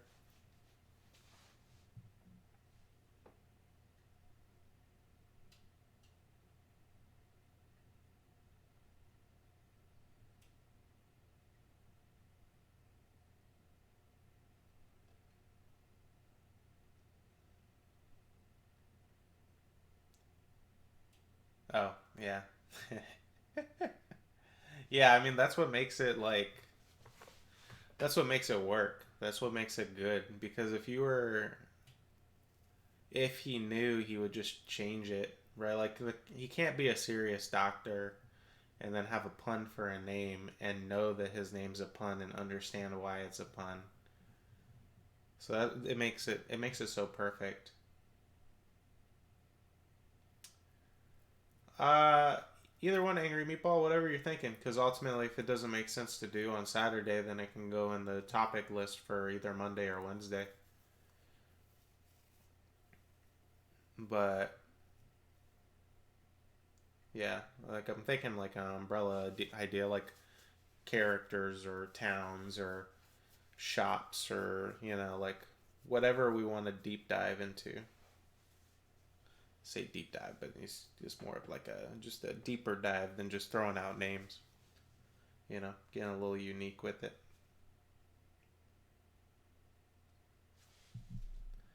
Magic items. That's a good one. I like that. Okay.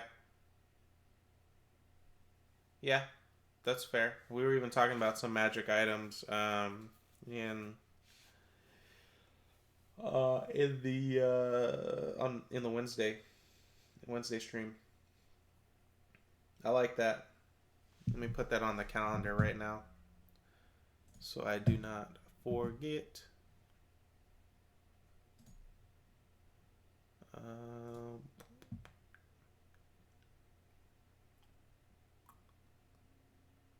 that is a great suggestion.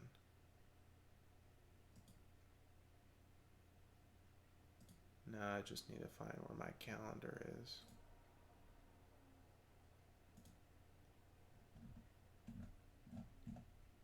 There we go. Schedule.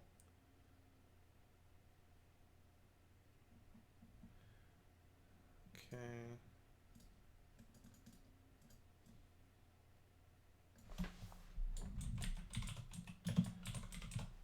So next Saturday is officially magic items.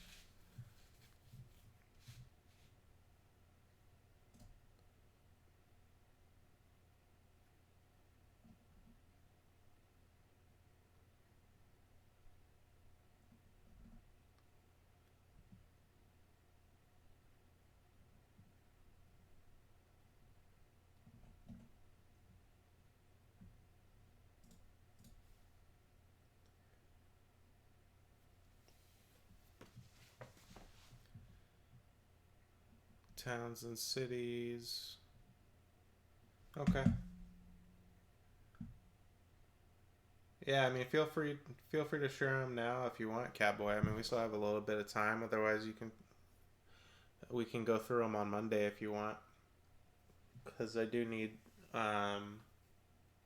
I'm gonna need quite a few town names. And then maybe that's what we'll do next Saturday. Is we'll not next Saturday, but the Saturday after is we'll do magic items next Saturday, and the week after we can do towns and kind of extrapolate on those.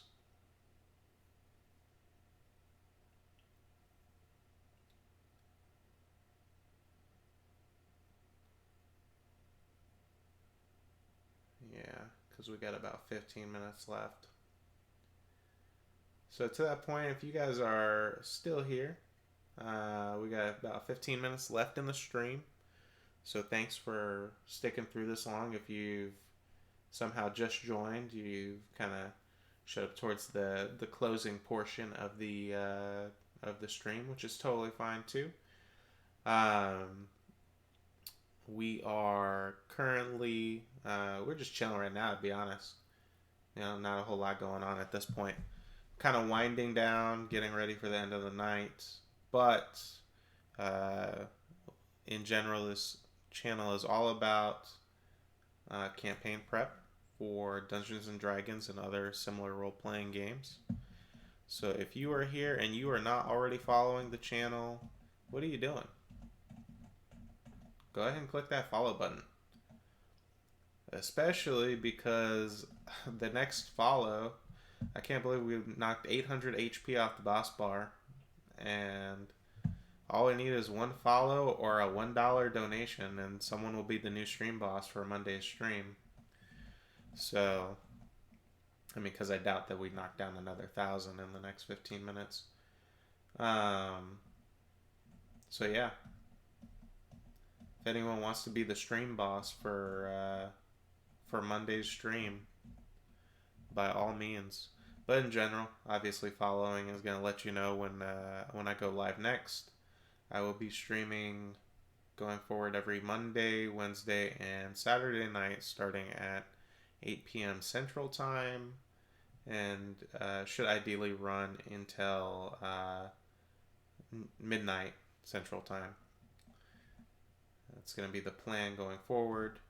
Mondays and Wednesdays are kind of more generic, more just like simple, easy digestible information. And then Saturdays are kind of all about diving a little bit deeper into a specific category. So next Saturday we will do magic items. But if you are new to the channel and you don't understand the concept of what we're doing, the goal is not only for me to build ideas for my campaign, but to give ideas for prospective players who maybe want a character idea or want some influence or a background, or other DMs to be able to just kind of drag and drop this stuff and put it in their own stories. Angry Meatball says, and I'm always interested in talk of gods if you want to add that to the itinerary. Yes and no. So I would not say gods specifically, because the only thing I need for the gods at this point are potentially names. I've got names for them already. I'm just not 100% set on them. Like, there are some that I like but I don't love, if that makes any sense, right?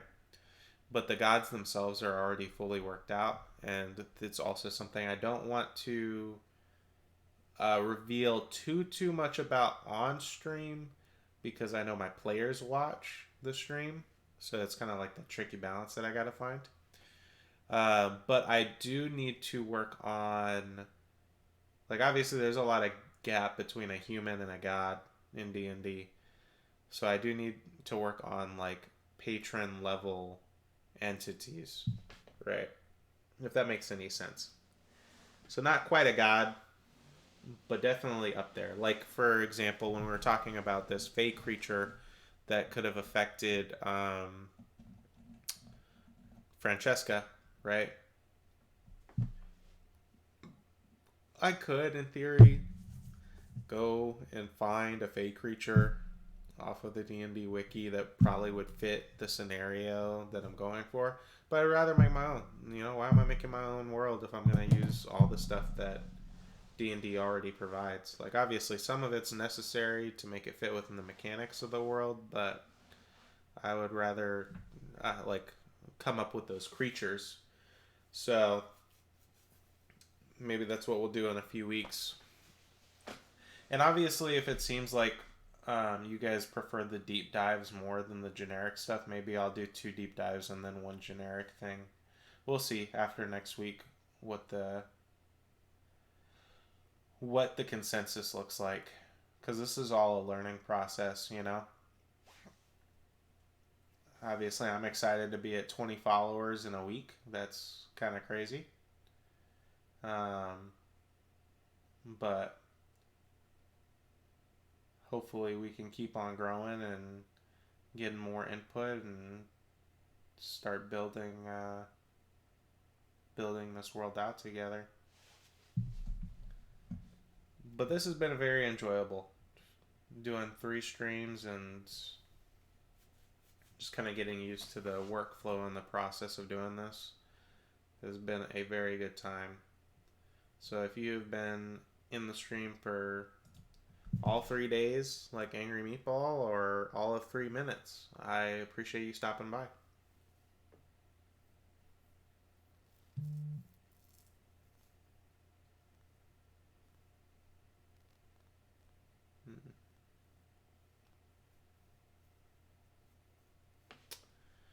think the cool thing with this bar too, I think it'll actually stay exactly the same. So even if someone doesn't follow tonight, I think it'll pick up right where we left off on Monday as long as I don't edit it. I think. So it's my first time using it, so hopefully it works that way. Otherwise, it'd be kind of lame.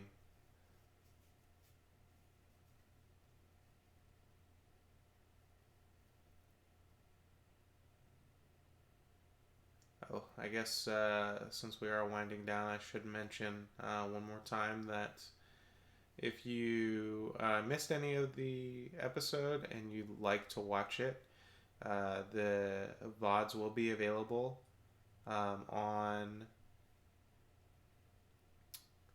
the VODs will be available on YouTube. I try to post them generally the next day after the stream, so I should have one going up sometime tomorrow for today's episode, obviously. There is also a link to the Discord on my Twitch page. Yeah, it is getting close to midnight. I can feel my brain shutting down. It's getting close. But anyways, Discord link is there in a couple of different places. Discord is the best way to communicate with me or anyone else on the team if you are interested in talking to us while I'm not streaming. I do also have a podcast. The first episode should be launching on Tuesday. It is a D&D related podcast. First episode is kind of short and sweet, just introducing the concept. So if you want updates on the podcast itself, the Discord is also the best place to get that information. And it's called The Shit We Say Before D&D. I think it's going to be a really great podcast. Just like the Twitch channel, there's a lot of opportunity to grow. I think D&D in general is, or role-playing games in general, when it comes to Twitch and these platforms, have kind of pigeonholed themselves into doing the same thing, maybe slightly different, but doing the same exact thing, just with a different group of people. So I and a good friend of mine want to try to take a different approach with these things. We do eventually want to stream our own game for those who want to watch it, but the community is the most important thing to us. So, we want to build that community and then see what you guys want and go from there. Angry Meatball says, I'll dig up the list of my gods, give the names, see if you want any of them. Yeah, absolutely. Obviously, either feel free at this point, because I think my brain's about to shut off. Feel free to either drop them in the Discord, if you use Discord. If not, that's totally fine. Or if you want to hold those for Monday, because God names will be one of the topics that I kind of, once again, generically put on the list, and we will go from there. Whatever you prefer. Like I said, any of this stuff is meant to be, how do I say it?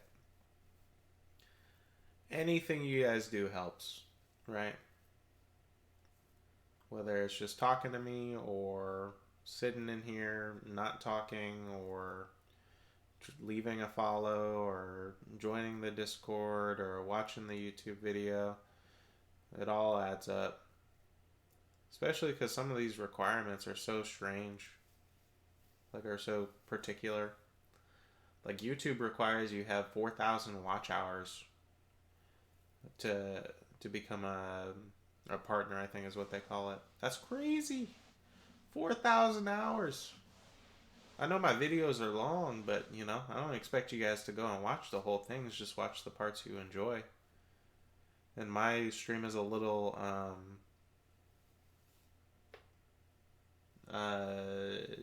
unusual, unique. I don't know what word best describes my stream.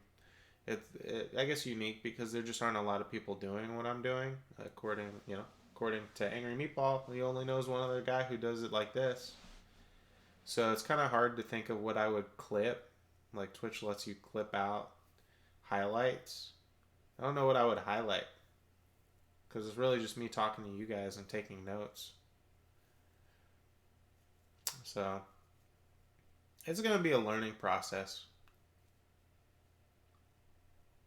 and maybe I don't. Maybe I just my thought process right now is I just do things the way I want to do them. And as you guys give me feedback, like you guys are the ones who I want feedback from. I don't want to do things like everybody else. I want feedback from you guys because you're the ones who are actually watching the content, and then I can hopefully make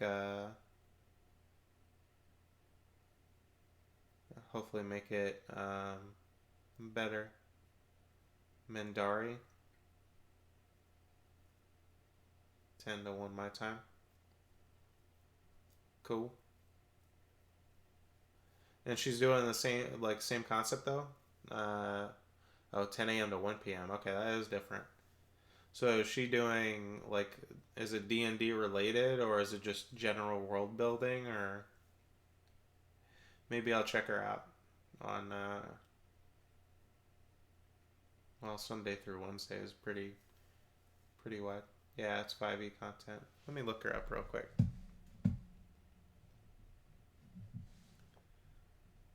Cuz I'm sure I can find some time one of these next 4 days to watch her between 10 and 1. And we got to make this community bigger somehow.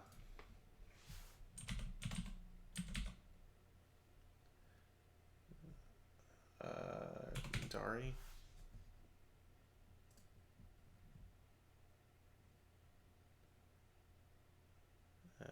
Talked about D&D and spooky things.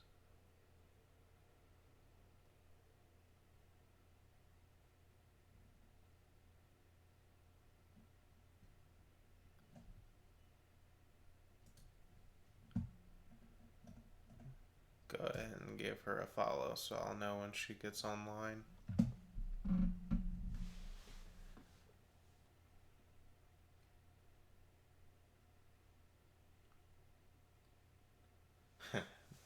It's half world building, half homebrew, but it's all built around her setting. Has a lot of trouble focusing though.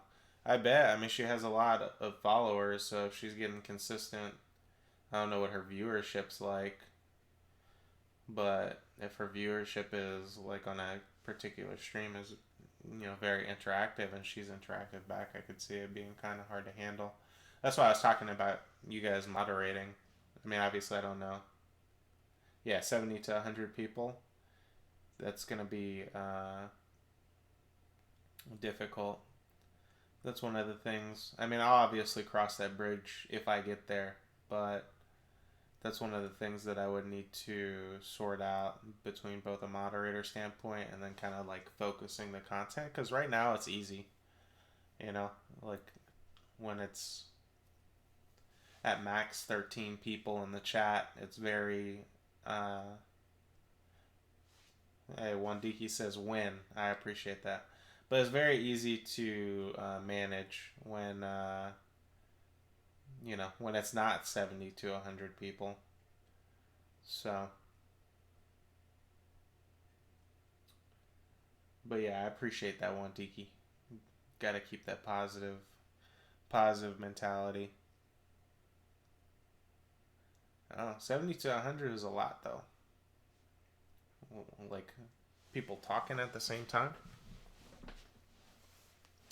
It's a lot.